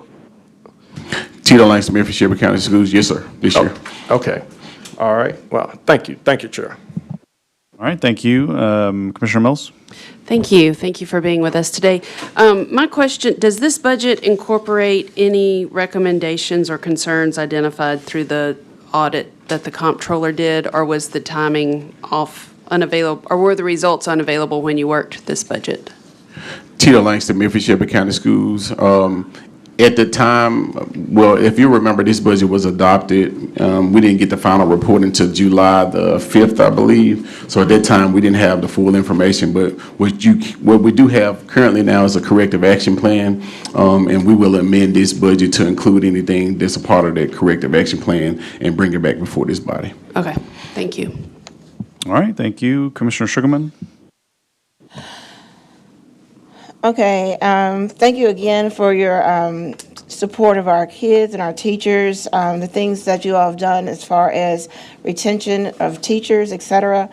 But I want to go back to our students and what is, as far as the reading proficiency levels, the math proficiency levels, what things have y'all included in the budget to increase those numbers? I know in some areas and some schools are increasing, but, you know, again, overall, what are y'all doing to increase those numbers? Tito Langston, Mayor for Shelby County Schools. Thank you for the question, Commissioner Sugarman. One of the things that we focused on this year is kind of continuity in teachers. One of the things that we're offering is a bonus to our teachers who stay at the school that they were at last year. So one of the things that we strongly believe is that continuity with teachers is going to help relationships for students. For instance, I have last year, both of my kids went to White Station Elementary. One was in the 5th grade, one was in the 2nd grade. My 2nd grader knows all about my 5th graders' teachers because they stay at White Station Elementary, and that continuity helps because as a parent, I know those teachers and what they demand for our students. So that's one of the biggest bangs. And of course, literacy is our main focus. One of the things that we're doing in this budget is working on literacy. We're looking at bringing Rise to Read back and things of that nature. And the other thing, we're just focusing strongly on Tier 1 instruction. So at the heart of things, we believe that if we can get our educators to be certified, that if we do Tier 1 instruction, those scores will improve. Okay, I still have a minute and 15 seconds left. And so is a Rise to Reading, is that similar to the AR reading program? I'm not familiar with a Rise to Reading. And then the other thing I want to talk about is the CTE programs, okay, as far as expanding them. I understand that you're expanding them, but the question I asked the superintendent and wasn't clarified is that with all these buildings, you know, trade is huge, and a lot of my students, for example, are not going to college, and I'm dare to say it's across the board, because they see trade is the way to go, because electricians in a couple years, we're making over $100,000. So we have dual enrollment for colleges. And my question is, I know we have CTE programs, but my question is, what about a dual enrollment with trade schools as well? If you all, considered that. Not increasing the number at the school sites, but outside. Do you understand what I'm saying? Okay, thank you. Great question. Tito Langston, Mayor for Shelby County Schools. Great questions, as always, Commissioner Sugarman. To your first question, a Rise to Read is just kind of a tutoring program where volunteers come in and read to students at the elementary level. You mentioned AR. AR is accelerated reading, which is really just a path for our students to read as many books as they can, the ones that they are interested in, to help them with phonemic awareness. So this Are kind y'all of bringing that back? Because a lot of teachers want that back. We actually brought it back last year. I think we probably need to do more of a rollout in the education of it of this year. So we actually brought it back last school year. Because it's not at all schools. But then the last question, please address that. Yes, ma'am. So last question about CCTE. So to your question, again, really good question. So there's a couple of things we, superintendent, myself, as well as some of the academic team members met with CCTE last year. One of the things we talked about is that we have schools who are have the ISM grant where high schools got $1 million, middle schools got $500,000. There's a lot of our schools who are building out CCTE programs and moving down as early as middle schools and sometimes even elementary. So what we know is that programs are being housed at the school site, but what we want to do is, we have our CCTE centers, Sheffield, Tresvent, we have Southwest, and those centers that we want to build out as well. Those centers are where we want to do some of the things that you mentioned. So we're working strongly with those funds that we have to build out those centers, as well as you'll see us working with a more tech and things of that nature where we can't do it in-house. working with those people to do those trades that we know kids are interested in, because this is just a Tito thing, not everybody else. Every student may not go to college, but there's a lot to be had if kids can get a trade and begin to collecting funds and getting a wage as soon as they graduate from high school. All right, thank you. Commissioner Wright? Thank you, Mr. Chair. So I have way more questions than can be fit in 3 minutes or even 6 minutes. But I'm going to do my best continuing forward. I would ask the county attorney, because I have questions for you, Ms. Smith, if you could come forward. Since I still have you, Mr. Langston, while she's doing that. Can you help me as far as the budget is concerned for the schools?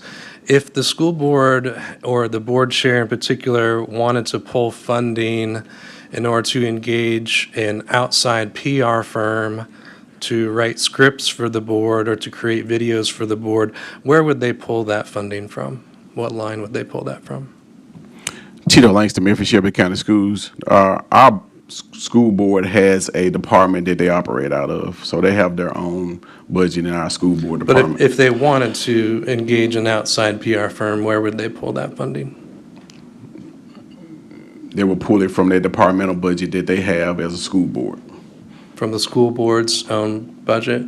Yes, sir. They have their own departmental budget. Okay, all right, great. For the county attorney, my first question would be, why is this resolution, as well as the original, the substitute and the original, are both stamped attorney-client privilege? Can you explain why that is and who is the client? Megan Smith, County Attorney's Office. I don't know. I did not put the label on it, so I don't know why it's stamped that way. Awesome.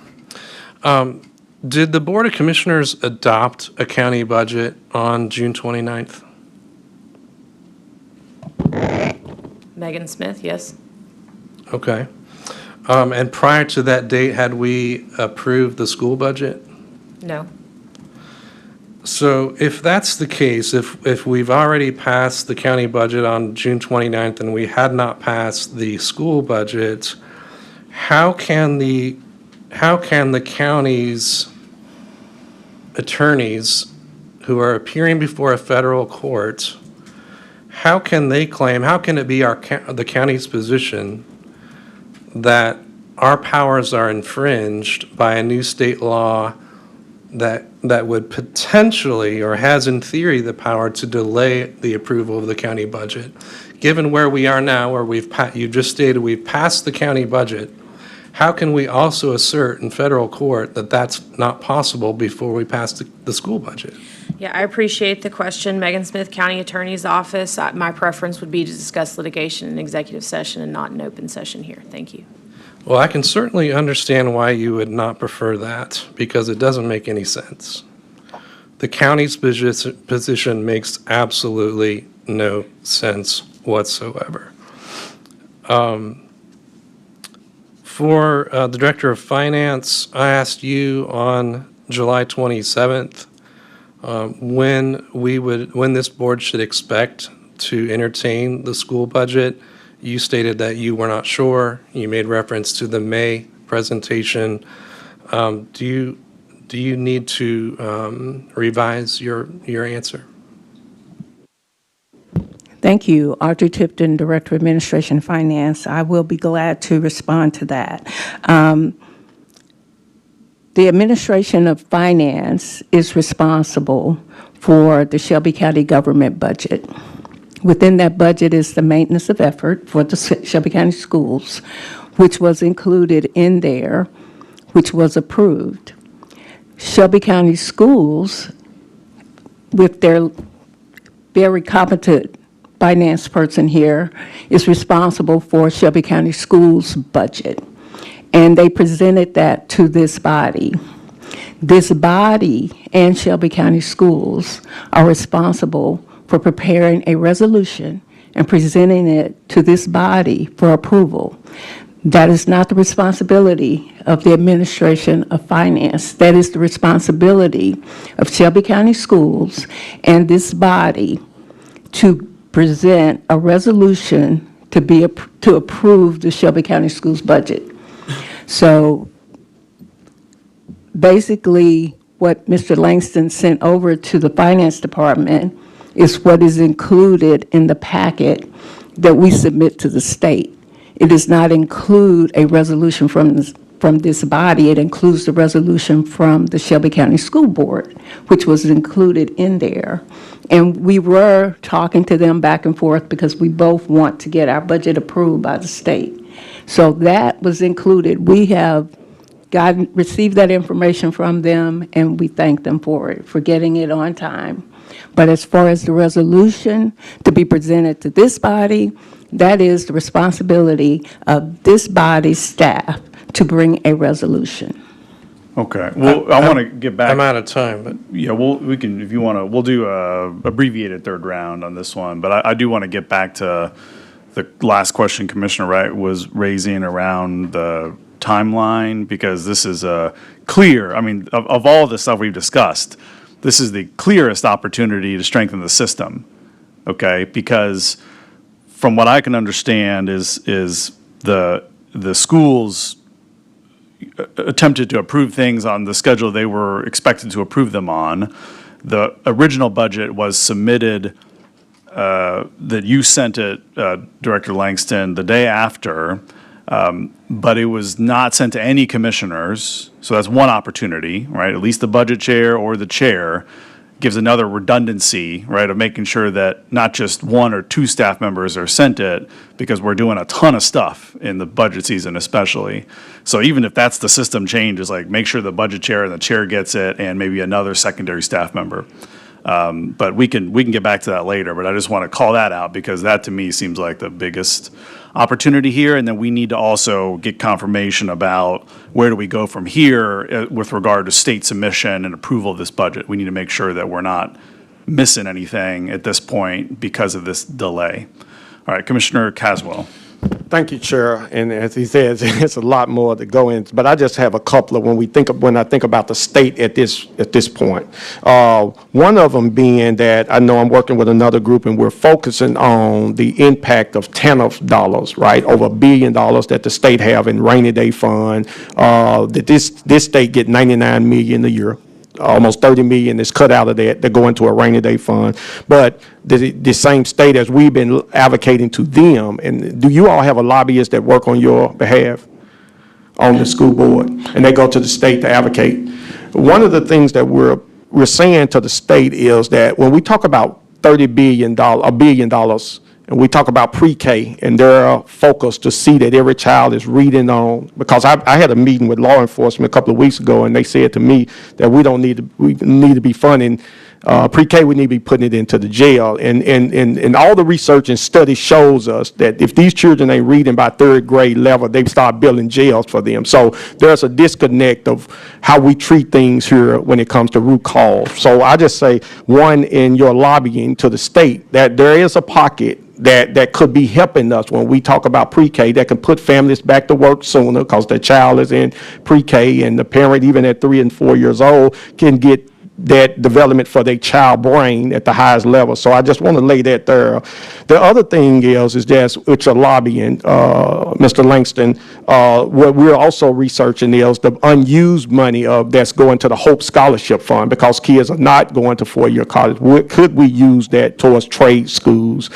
Could we use those dollars towards pre-K, also to support what we're trying to do here locally? So I think just from that point, just laying that on your table, because we know where we are as a county, and we have to be intentional to try to tap some of those resources that they get from the federal level that never get to the ground, to the local level, right? So I just wanted to lay that at your feet, and you can take that back to y'all lobbyists, and hopefully we can get some correlation, and hopefully that this next body and your body and the city and all of us are on one accord when we go to Nashville to ask for these type of things that we're saying we want to address, right, when it comes to our children's education and their capacity to thrive in Shelby County. Thank you. All right, thank you, Commissioner Caswell. All right, so Commissioner Sugarman, this will be a third round. We'll do a regular third round here, but let's try to get all of our questions out in this round, and then that way we can, take this down to Monday and probably have some more discussion. Commissioner Sugarman, you have the floor. Thank you, Chair. And so I just want to put on record that I am an employee of Shelby County Schools, Memphis Shelby County Schools, and so I'm going to recuse myself. Although I do support this budget, I cannot vote on it. Thank you so much. All right, thank you. Commissioner Wright? Thank you again, Mr. Chair. Back to the county attorney, if you would. Can the Board of Commissioners adopt an amendment to the MSCS operating budget?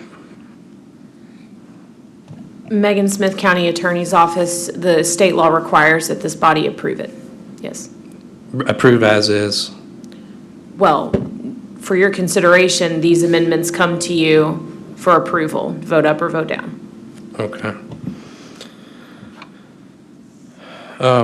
So we can amend the CIP, but not the operating budget, is my understanding. We can amend the amount of CIP funding that it's going to the schools, but we can't amend their operating budget. Megan Smith, County Attorney's Office, that's correct. The operating budget establishes your MOE. Capital is subject to county budgeting. Okay. I guess this might be either for Mr. Langston or Director Tipton. Concerning the MOE, I'm seeing some different numbers, and I just want to make sure I understand what the MOE is, because I think there's a number in the 500 million range that you have coming from county sources, that on our side is a $300 million range. Do I have it right that what's being represented there is the 300 million range is property taxes and 500 encompasses sales tax and wheel tax? Are there any other funding streams that aren't included in those three that make up that MOE number? T.L. Langston, Memphis Shelby County Schools. Commissioner Wright, you're correct. The county has, the education fund is $427 million. We make up roughly about 75.5% of that with our schools, which is the $330 million or so. And in addition to that, sales tax, mixed drinks tax, and things of that nature gets us to the $512 million. Thank you for that clarification. The district announced the formation of a local accountability committee. How many times has that committee met?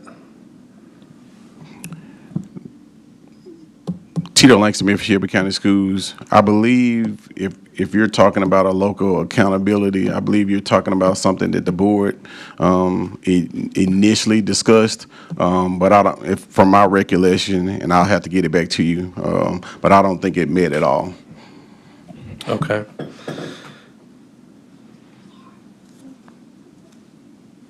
Let me go back to Director Tipton. You are listed as the person who prepared the resolution. Can you share when you prepared the resolution? Audrey Tipton, Director, Administration and Finance. That resolution was prepared last week, I think. A week before last, I'm sorry. Week before last? In order to get it on this agenda. Was it prior to July 27th? It was prior to that date, yes. So I'm out of time again, but that's very confusing to me, Director. I'm trying to be friendly, but I asked you when this board would expect to be entertaining this resolution. And if you had already prepared this resolution before I asked you that, please clarify. Audrey Tipton, Director, Administration and Finance. After the commission meeting, the question was, where's the resolution? I had not received anything from the commission to prepare the resolution.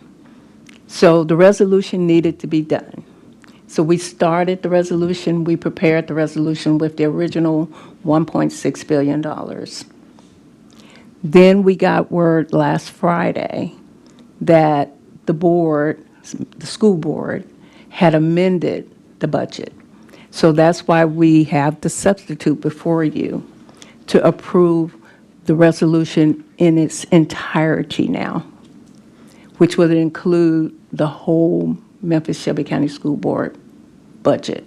So when you asked me about when the resolution was coming, I did not know when the resolution was coming. That is when we came back, we looked to see, okay, we haven't received anything from the commission, so we prepared the resolution. All right, so I'd like to get back to what I was discussing earlier, which is two main things, which I think are among the most important here. One is, how do we ensure the structure going forward, that there's more redundancy to make sure that this lapse doesn't happen, right? So we need a system, and we need to adopt a system, I think, by resolution, okay? So we just put that on the record. So I want to make sure that that is something that we can, I mean, I'd love to see it at our next meeting, so we don't leave it to the next commission to try to get that done. It should be as simple as when it's sent, who's it sent to, who prepares it, to make sure it gets properly before us during the budget. I mean, we should be able to prove it concurrently, okay? The second thing is, probably more important, is how does this leave us with the approval of the state and sending and submitting these documents to make sure we don't run into the situation where we did last year? Audrey Tipton, Director of Administration and Finance.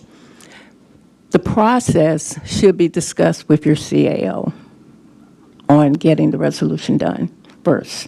Secondly, we have not submitted to the state the final packet. We have been working with them and giving them the documents early so they can review. They're not reviewing for our numbers, they're reviewing for structure and to make sure that we have everything included. So we've been working with them on that. We submitted actually what the school board submitted to us the first time, and they're approving all of those things for us as far as form.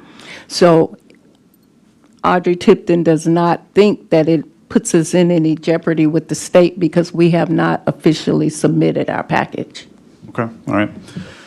Okay, thank you so much, Chief Tito. All right, sorry, Chairwoman Avant, you got you in the queue. Thank you, Chair. Ms. Tipton, and as far as the state, I know that one of the questions they had last year was a more line item budget. And so from what you just stated, you all are working with them to go over all of the budgets in their form, making sure that they have what line item information they need for each of those budgets. And what is the estimated date that we will submit the final budget? Audrey Tipton, Director of Administration and Finance. We are working to get everything final, let's see, today, hopefully over the next 2 weeks. The deadline is August 31st. We plan to have it done before then. And the state you have been working with the state, and there has been back and forth in order for us to make sure that they are reviewing before we make a final submission. That is correct. Okay. Mr. Chair, I think it would be helpful for us to do this by resolution. I'm also wondering, is this something that needs to be put in our permanent rules in order for us to make sure that this lag doesn't happen again? And so that's just another recommendation as a way to cover ourselves. Yeah, no, I mean, it's just clearly an opportunity to strengthen the system, both on our side. I mean, there's three parties here, right? It's the schools, county finance, and the county commission. So making sure that everyone's on the same page and understands what we should be looking for, I think is important. So whether it's in the permanent rules, maybe it's the resolution to change the permanent rules, but it also requires on the school's end to make sure that we know exactly who we're sending it to and why. I think that'll help in the future. Okay. All right, Chairwoman Avant, good? Yes. Okay, all right. Madam Clerk, please prepare the screen to vote on item 5 as substituted.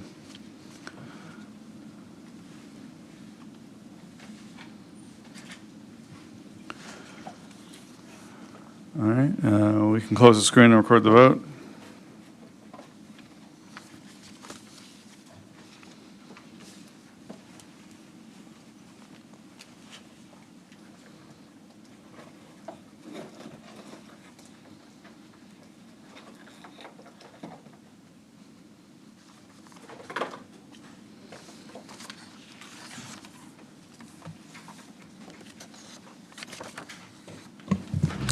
We have aye votes from Commissioners Whaley, Sugarman.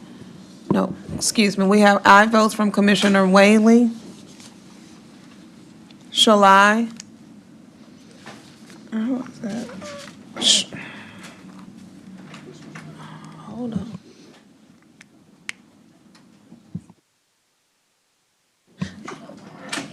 Yes. Whaley, Shalai, and Chairwoman Avent. We have 2 no votes from Commissioner Mills, Wright. We have 3 ayes and 2 noes. All right, item 5, we'll go down She with. took it off. She took.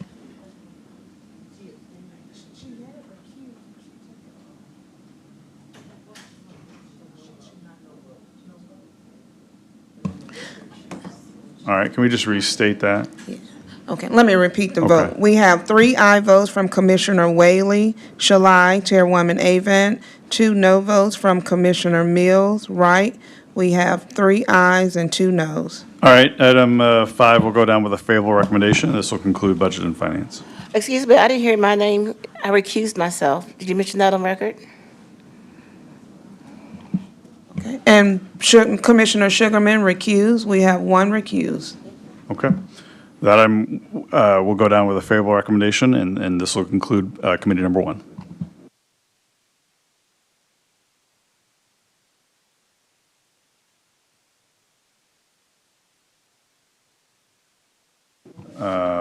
Okay, why don't we just go ahead and call the next one up? Committee Number 6, Education.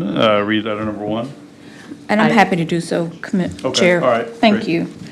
Parliamentarian, we're going to convene Committee 6, Education. Yes, ma'am. Item 1 is an ordinance, third reading, joint ordinance of Shelby County Government and the City of Memphis amending ordinance number 573, adopted April 14th, 2025, in furtherance of a program for a high-quality early childhood pre-kindergarten for all, sponsored by Commissioner Erica Sugarman, Commissioner Miska Clay Bibbs, and Commissioner Mikkel Lowry. This item was amended in July 27, 2026 Commission meeting. There's a motion by Commissioner Shalai, a second by Commissioner Wright.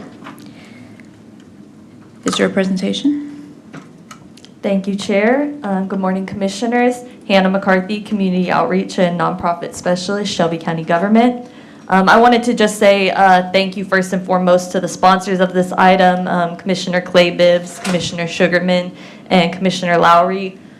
Clear and consistent ordinance language signals a commitment to responsible governance that will carry across administration. So I want to say thank you to all of you for being champions of that. As you know, this ordinance is an administrative amendment. It is separate from the contract and does not change the current contract with the fiscal agent for State Memphis. Its purpose is to update the language of our ordinance for clarity and consistency. Thank you all for your continued support and consideration. Okay, seeing no commissioners in the queue, please prepare the screen for a vote.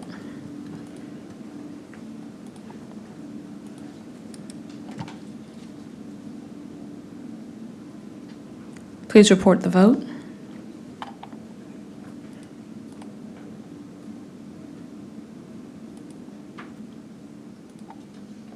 We have aye votes from Commissioner Shalai, Wright, Chairwoman Avent. We have 3 aye votes. That goes down with a favorable recommendation. That ends Committee 6. Please, I now will call to order Committee 3, Hospitals and Health. Parliamentarian, please read item 1. Item 1 is an ordinance first reading, ordinance by the Board of County Commissioners of Shelby County, Tennessee to amend Chapter 16, Article 2, Section 16-37, Appendix B of the Shelby County Code of Ordinances to adjust Title V permit fees and related air pollution control program fees beginning in 2026, sponsored by Commissioner Miska Clay Bibbs. There's a motion by Commissioner Shalai, a second by myself, Chair Avent. Dr. Randolph? Good morning, Commissioners. Dr. Bruce Randolph, Interim Director, Shelby County Health Department. And I have with me Deputy Director Casey Alexander, who I've asked to present on this matter. Okay. Ms. Alexander? Okay, good morning, Commissioners. So I have a short presentation just to present to you guys.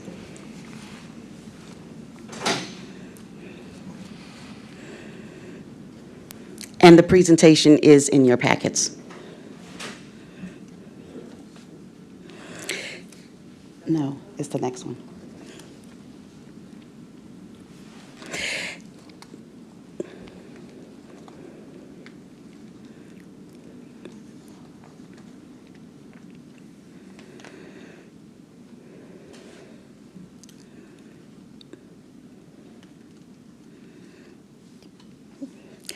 So good morning, Commissioners. My name is Casey Smith Alexander, Deputy Director of Environmental Health Services with the Shelby County Health Department.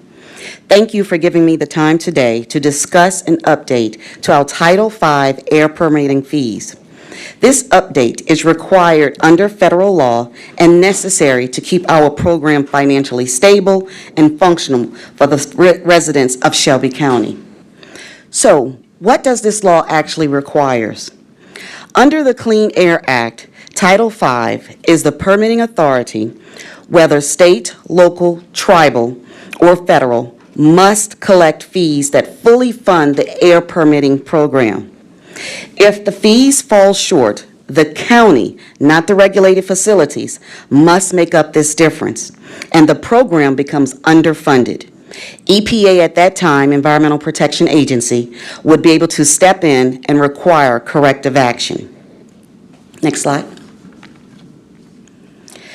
The Title V program that is required by law just basically said what I just said. You can turn to the next one. Okay, thanks. So if you look at what's changing in Shelby County and looking at the program, Title V operating permits is a single legally binding document required under the Clean Air Act that combines all air pollution rule emission thresholds and monitoring rules for large industrial facilities. Next slide, please. As you look at the revenues here that are shown to you over the projection revenues, it will show you that in 2026, we are projecting revenues from the major sources to be $810,321. This is good news because that means our emissions are going down. Next slide. And this slide represents that change. If you can see in 2004, our emissions was over 25,000 tons per year here in Shelby County. As of this year, so far, we are down to about 5,800, which is remarkable for our community. That means everyone is having clean air. Next slide, please.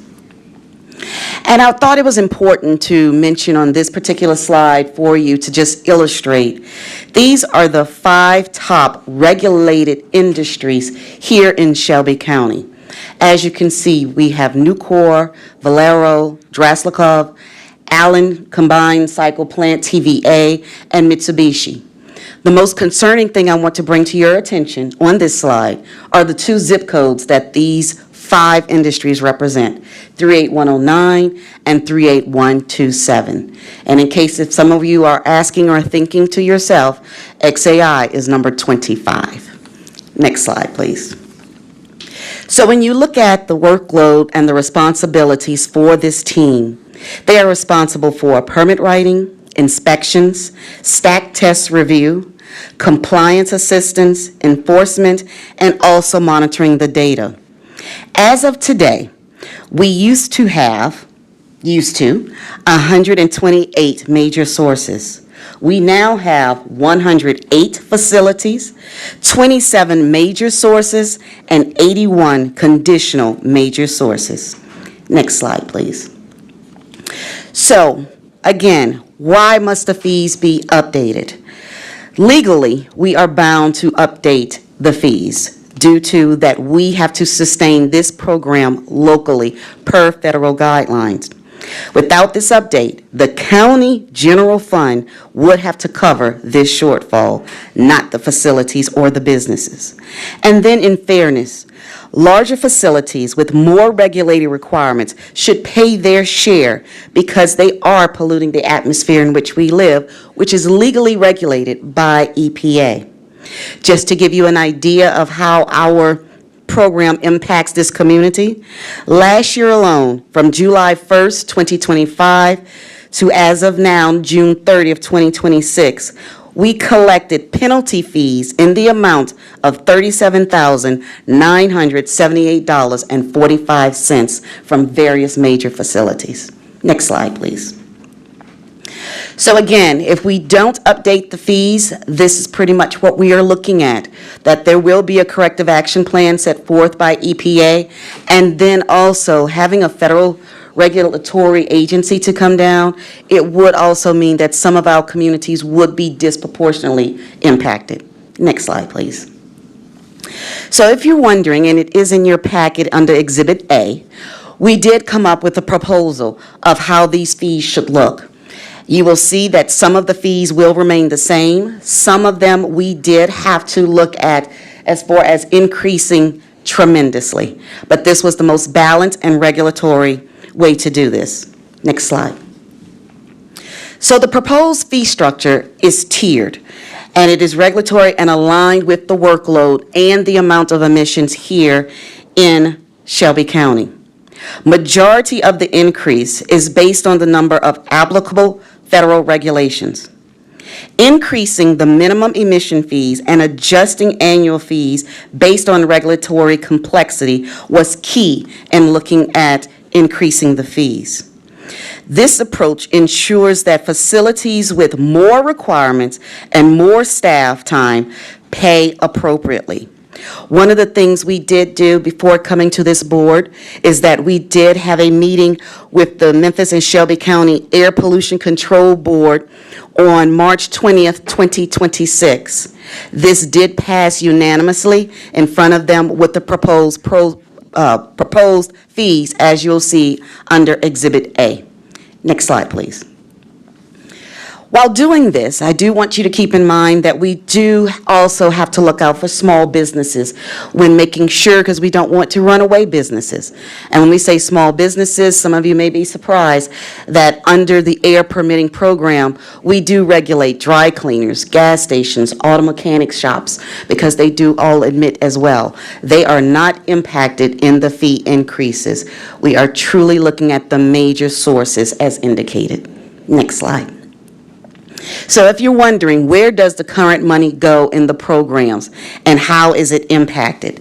As you can see, majority of the funds is on complaint responses and permit development. That is important to us and very impactful for the community. That means we are able to respond to complaints, and we're also able to decide whether or not permits can be distributed to various facilities. Next slide, please.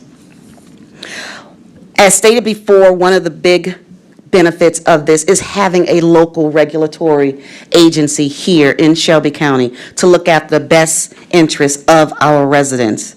This allows us to support our ability to protect vulnerable neighborhoods that are located right next door to some of these facilities. Next slide, please. So in summary, as stated over and over, this is a federal mandate. It is important that we prevent a budget deficit. It ensures the polluters, the facilities, not taxpayers, fund this program.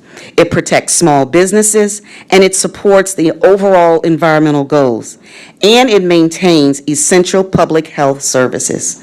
We feel that this is reasonable, fair, and necessary to update. I will welcome any questions at this time. Thank you. Commissioner Wright? Thank you, Madam Chair. Thank you, Ms. Smith, Alexander, and Dr. Randolph for the presentation. I was just getting in the queue for some additional clarification, so I make sure I understand.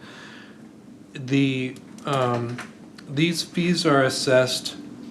Is it just being assessed to the 108 facilities, or is it a larger number than that?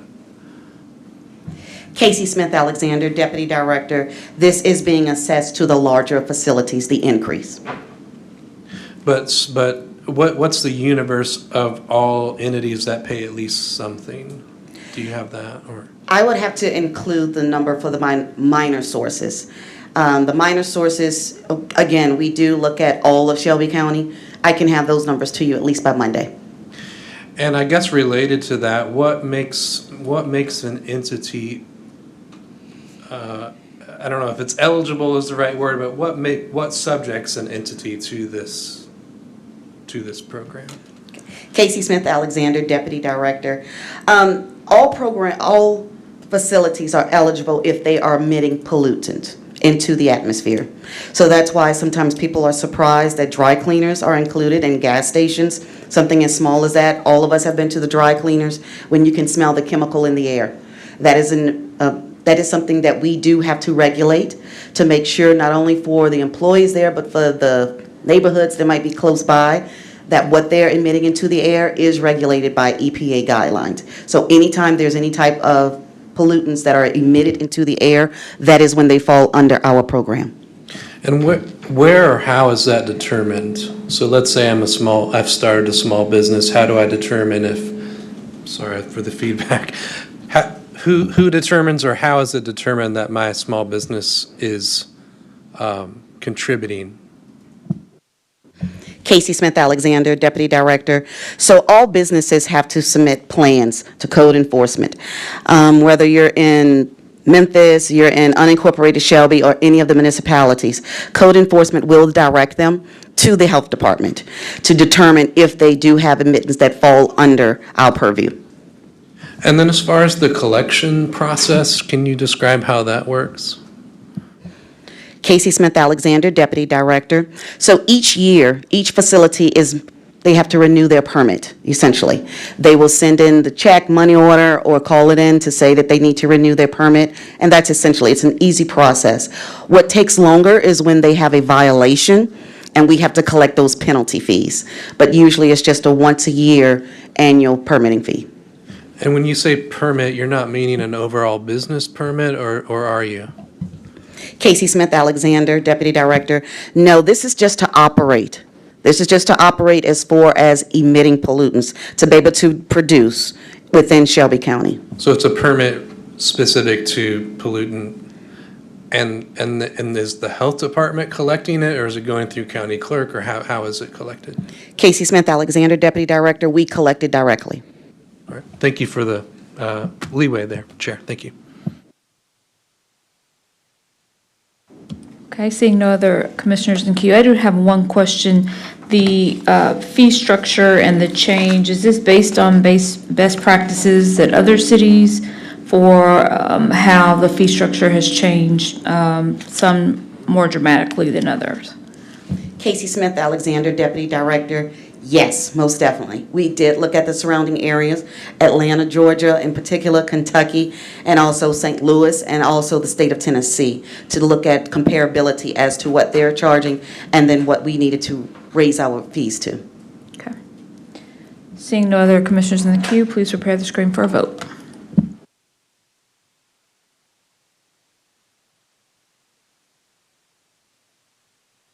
Please record the vote.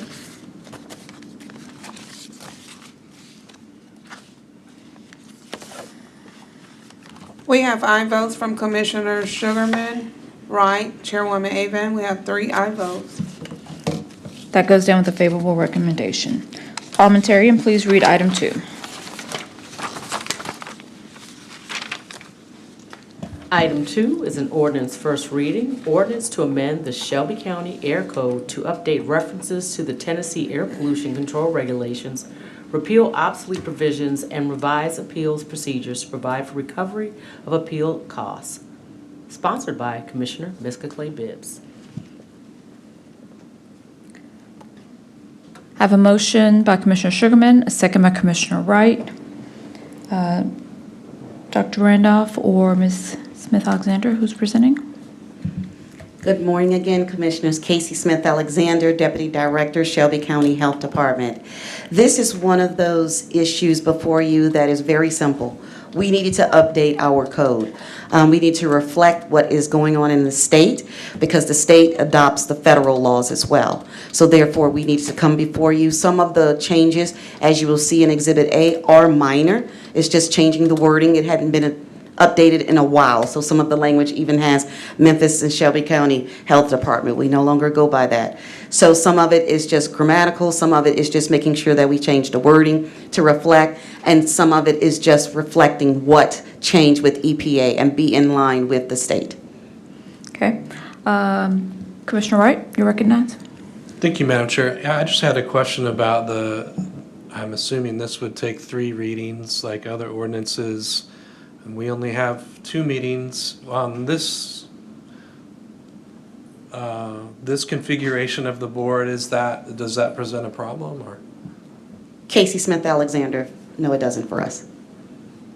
Or can I turn it over for the authoritative attorney answer to that? Megan Smith, County Attorney's Office. The ordinance would have to be completed before this body adjourns formally at the end of its term. The materials would not cross into the next term. Okay, thank you for speaking up on that. So that would require us to have a special called meeting or to kick this out to September? Megan Smith, County Attorney's Office, you would have to have a special called meeting. You would not be able to continue it to September.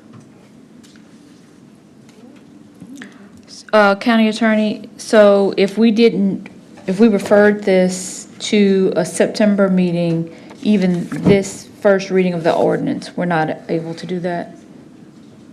Megan Smith, County Attorney's Office, my understanding of parliamentary procedure and how the body formally adjourns at the end of its term, no. It would not be, you could not have standing business left from this body to transfer to the next body. So my recommendation would be to have a special called meeting to complete any of this business or withdraw that item and bring it back in early September.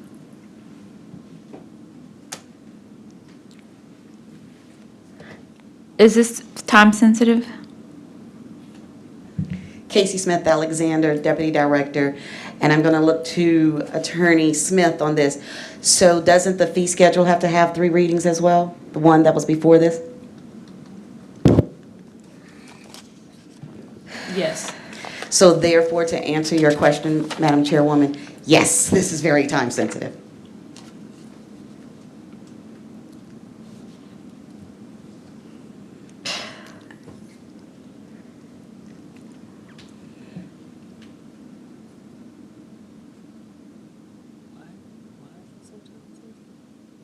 Well, we just approved the other item. They're hand in hand. The other is a fee structure that they're trying to get in place, and we've approved it and sent it down with recommendation. So we've already voted on that item.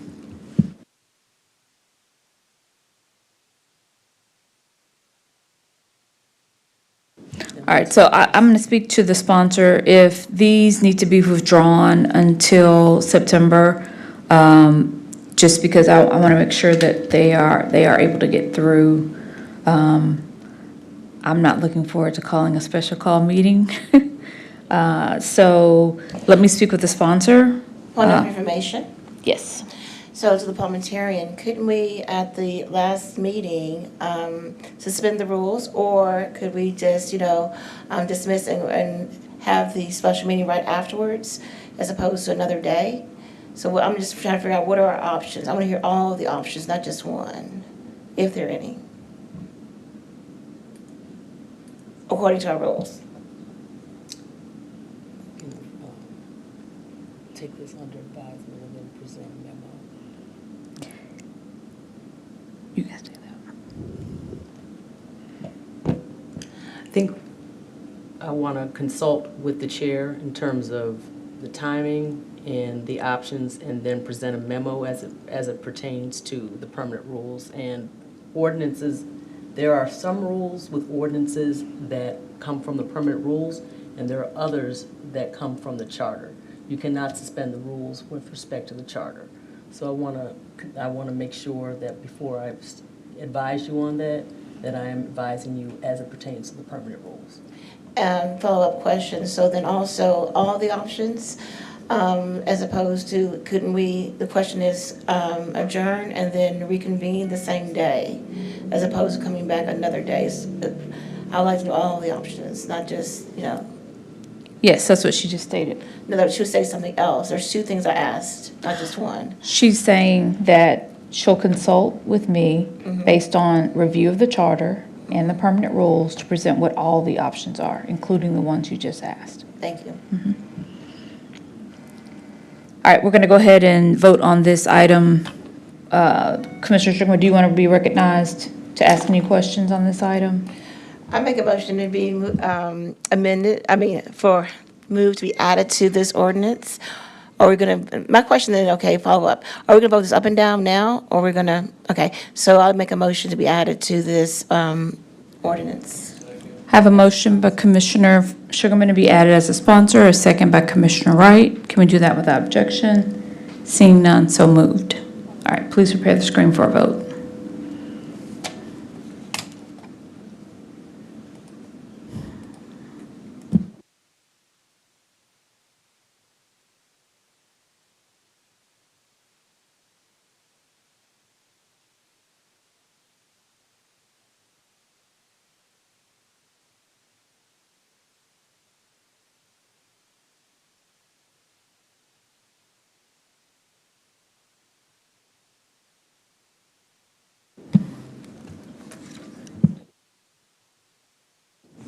Can you please report the vote?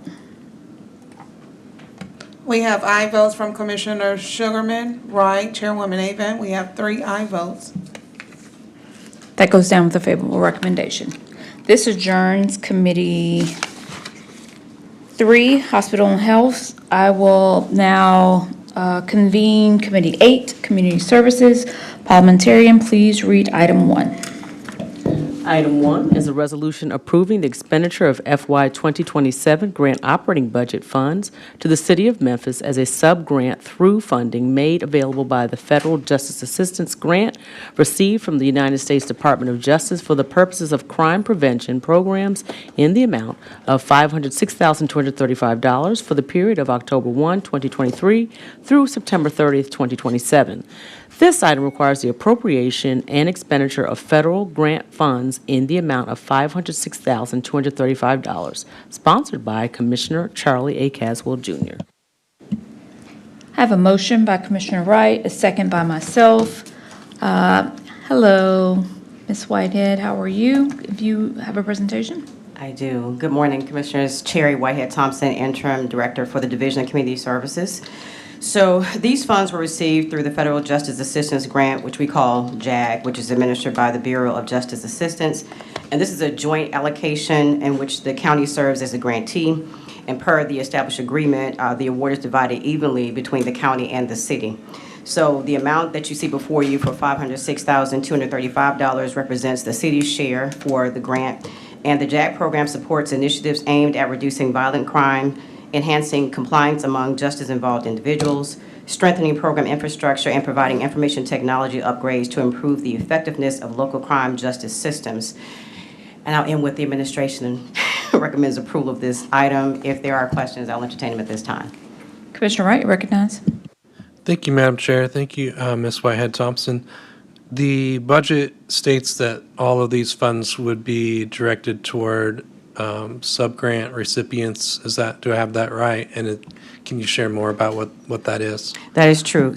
Cherry Whitehead Thompson, Interim Director. So these funds, so again, the City of Memphis receives half of the allocation, which is the $506,235, and this year, for this particular tranche of money, it has been allocated to Memphis Police Department for different services that they need. And then on the Shelby County side, we fund those criminal justice programs under Shelby County government. So those entities are Crime Victims Rape Crisis Center, the District Attorney's Office, Veterans Court, Pretrial Services, Drug Court, and the Sheriff's Office. Great. And who is over that portion of the work with community services? Is it Lana Greer? Is that right? So for pretrial, Cherry Whitehead Thompson, I always forget to do that.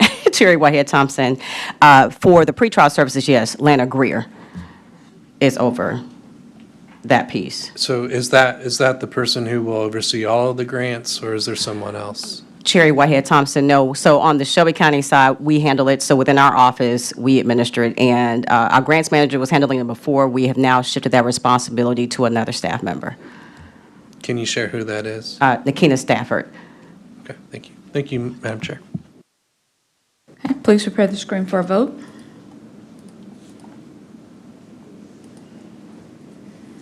Please report the vote.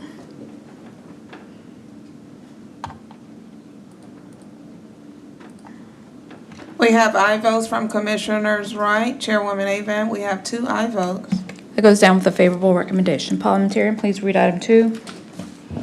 Item 2 is a resolution to amend the FY 2027 grant operating budget and to expend grant funds in the amount of $15,000 from the Tennessee Arts Commission and matching funds in the amount of $15,000 from Community Services General Funds to support arts programming in Shelby County for a period of July 1, 2026 to June 30, 2027.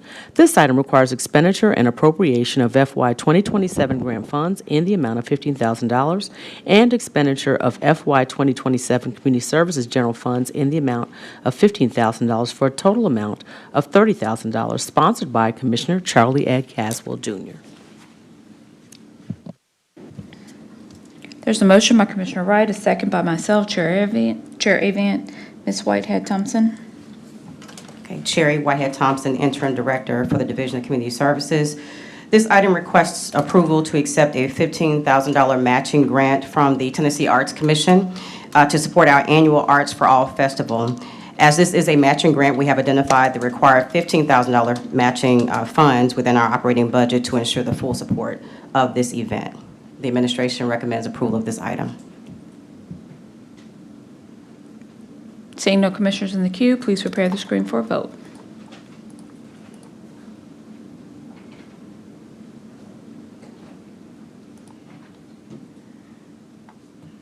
Please report the vote.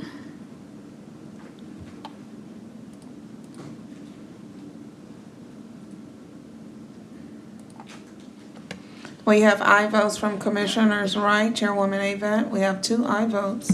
This goes down with a favorable recommendation. Parliamentarian, please read item 3.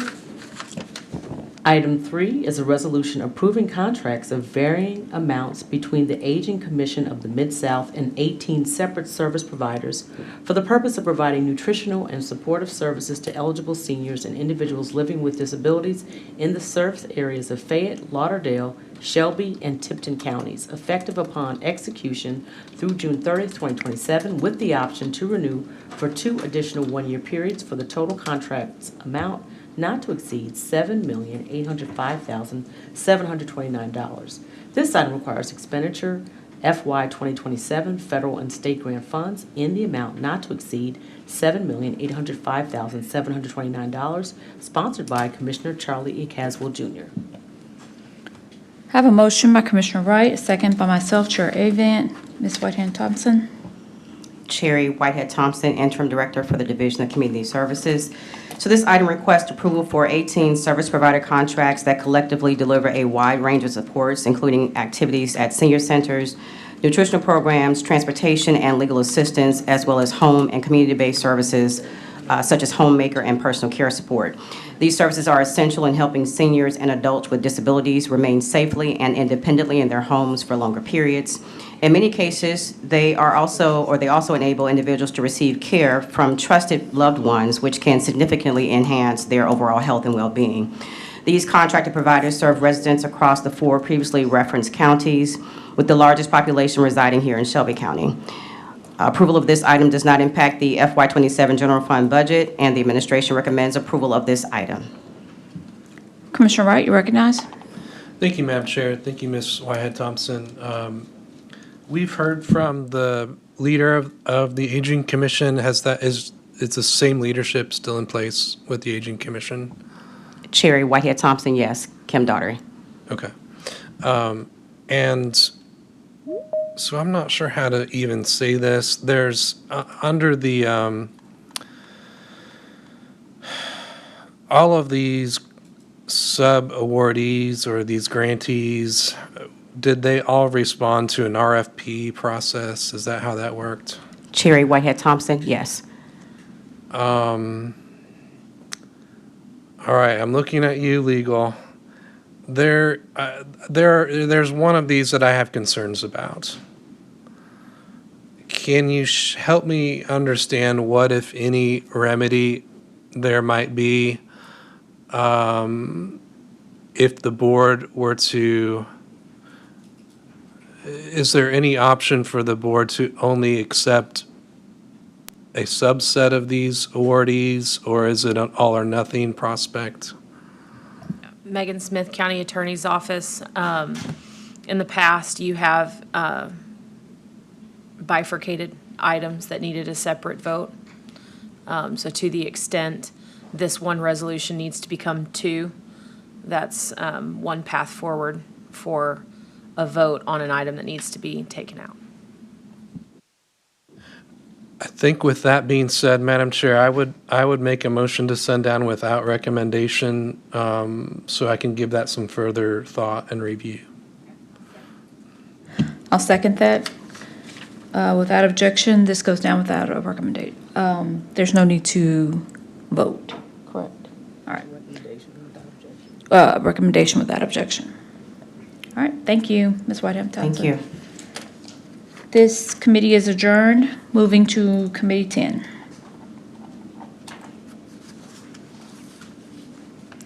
Parliamentarian, please read item 1. Item 1 is a resolution approving the election of notaries public for appointment and a reappointment for Shelby County, Tennessee, sponsored by Commissioner Henry E. Brooks. Commissioner Sugarman, would you like to take over this committee? Thank you so much, Chair. Yes, I would. Okay, so we read in item number 1, is that correct? Yes, ma'am. Okay. We didn't get a mover or second. 1 second, please. Okay, can I get a mover in a second? It's been moved by Chairwoman Avent and seconded by myself. Okay, I don't see anybody to present. Okay, let's take this item down for a vote.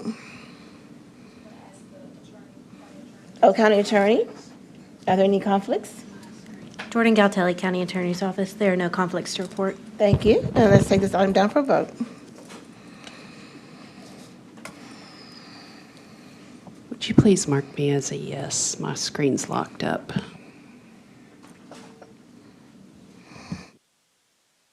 Can we have a tally?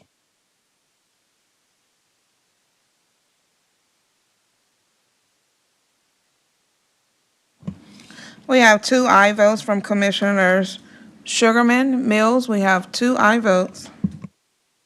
Thank you. This goes down with a favor recommendation. Can we read the second item into the record, parliamentarian? Item 2 is an ordinance second reading, ordinance to amend the Shelby County Code of Ordinances by amending Chapter 2, Article 4, Division 2, to add a new Section 2-191, Financial Reports, sponsored by Commissioner Erica Sugarman. Thank you so much. This item has been moved by myself and seconded by Commissioner Mills. And all this does is codify what the State Controller's Office has been asking of our office, is to make sure that we're in compliance with line item budgeting, as well as a detailed budget. And so I hope my colleagues will support this ordinance. Because also remind the public that this commission, this body, put in writing as a resolution this exact thing, which has been ignored for year after year. And all this does is codify what we've been asking the Finance Department to do. I don't see any commissioners in the queue. Let's take this item down for a vote.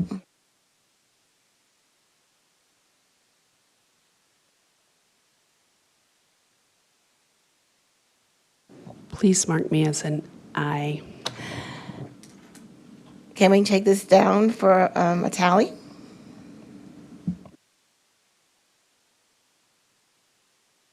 We have aye votes from Commissioners Sugarman, Mills, Wright. We have 3 aye votes. This item goes down as a favor recommendation. Parliamentarian, read item number 3 into the record. Item 3 is a resolution of the Board of County Commissioners of Shelby County, Tennessee, requesting election record preservation, transparency, and audit best practices consistent with state and federal law, sponsored by Commissioner Erica Sugarman. Thank you. This item has been moved by myself and seconded by. Can we get a second? Thank you, Commissioner Wright. And what this does is just request that the election mission follows the chain of custody. It's not a requirement, it's a request. And also ties back with our funding, because as the public knows, as well as my colleagues, we tripled the funding source for the election commission. They have received $9 million, and so we do have a vested interest. And so again, with all of these instances going on with the election, this just, requests that the election commission follows the chain of custody. And I don't see any commissioners in the queue. Okay, let's take this item down for a vote.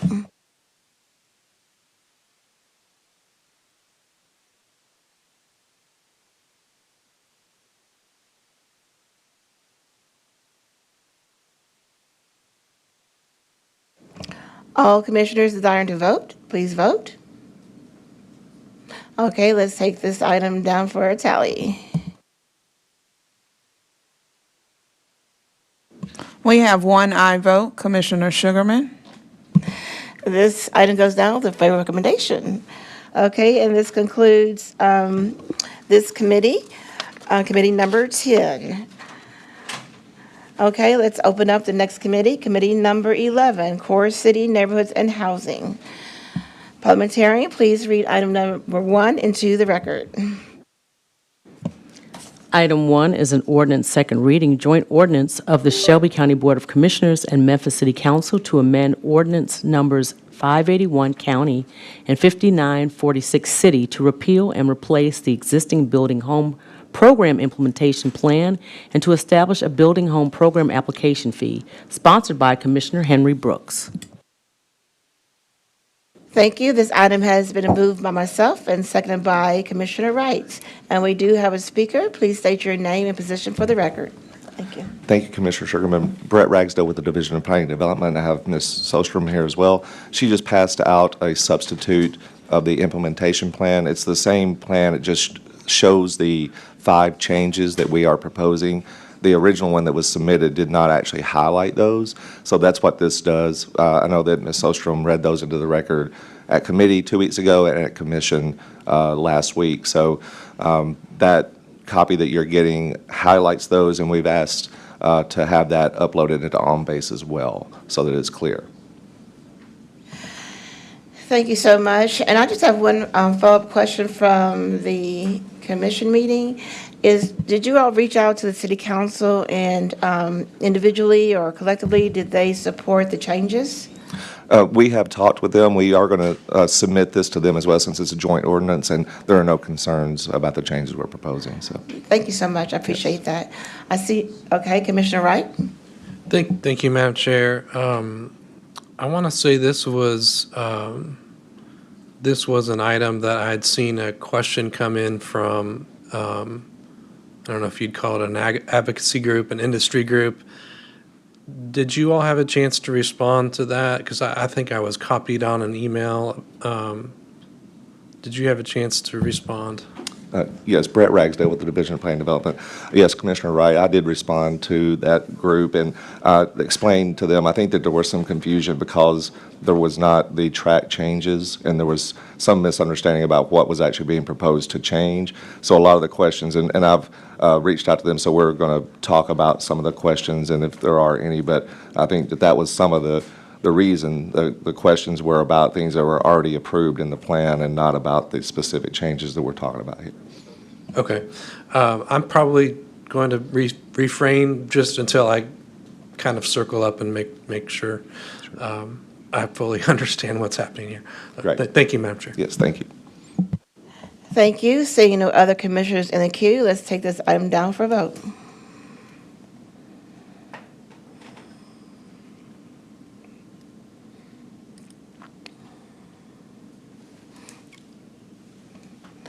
Okay, seeing no other commissioners in the, did you want to vote?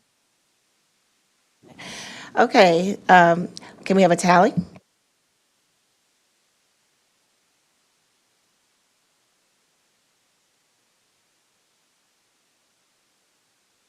We have 2 aye votes from Commissioners Sugarman, Mills. We have 2 aye votes. Thank you. This goes down with a favor recommendation, and this concludes Committee 11, Core City. Oh, okay, never mind. Okay, item number 2. Can you read item number 2 into the record? Item 2 is a resolution approving the sale of 23 county-owned delinquent tax parcels acquired by Shelby County from various Shelby County tax sales to identified purchasers at various prices collectively totaling $143,887.50 pursuant to Tennessee Code annotated Section 67-5-2507 and authorizing the Shelby County Mayor to execute with claim deeds, sponsored by Commissioner Henry E. Brooks. Thank you. This item has been moved by Commissioner Mills and seconded by myself. And we do have a speaker. Please state your name and position for the record. Hey, Chad Dugard. I'm the Environmental Regulatory Manager for the Shelby County Land Bank. This is our standard DTP property resolution. This one consists of 23 properties with the total back taxes of $242,176.56, with a total sale price of $143,887.50. Of these 23 properties, there were 3 buyers that purchased a total of 5 properties. Thank you so much for that report. I see no commissioners in the queue. Let's take this item down for a vote.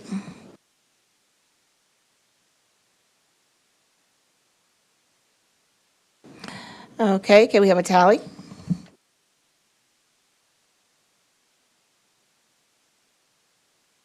We have aye votes from Commissioners Sugarman, Mills, Wright. We have 3 aye votes. This item goes down with a favor recommendation. This concludes Committee 11, Core City Neighborhoods and Housing. Can we open up Committee 14, Equal Opportunity?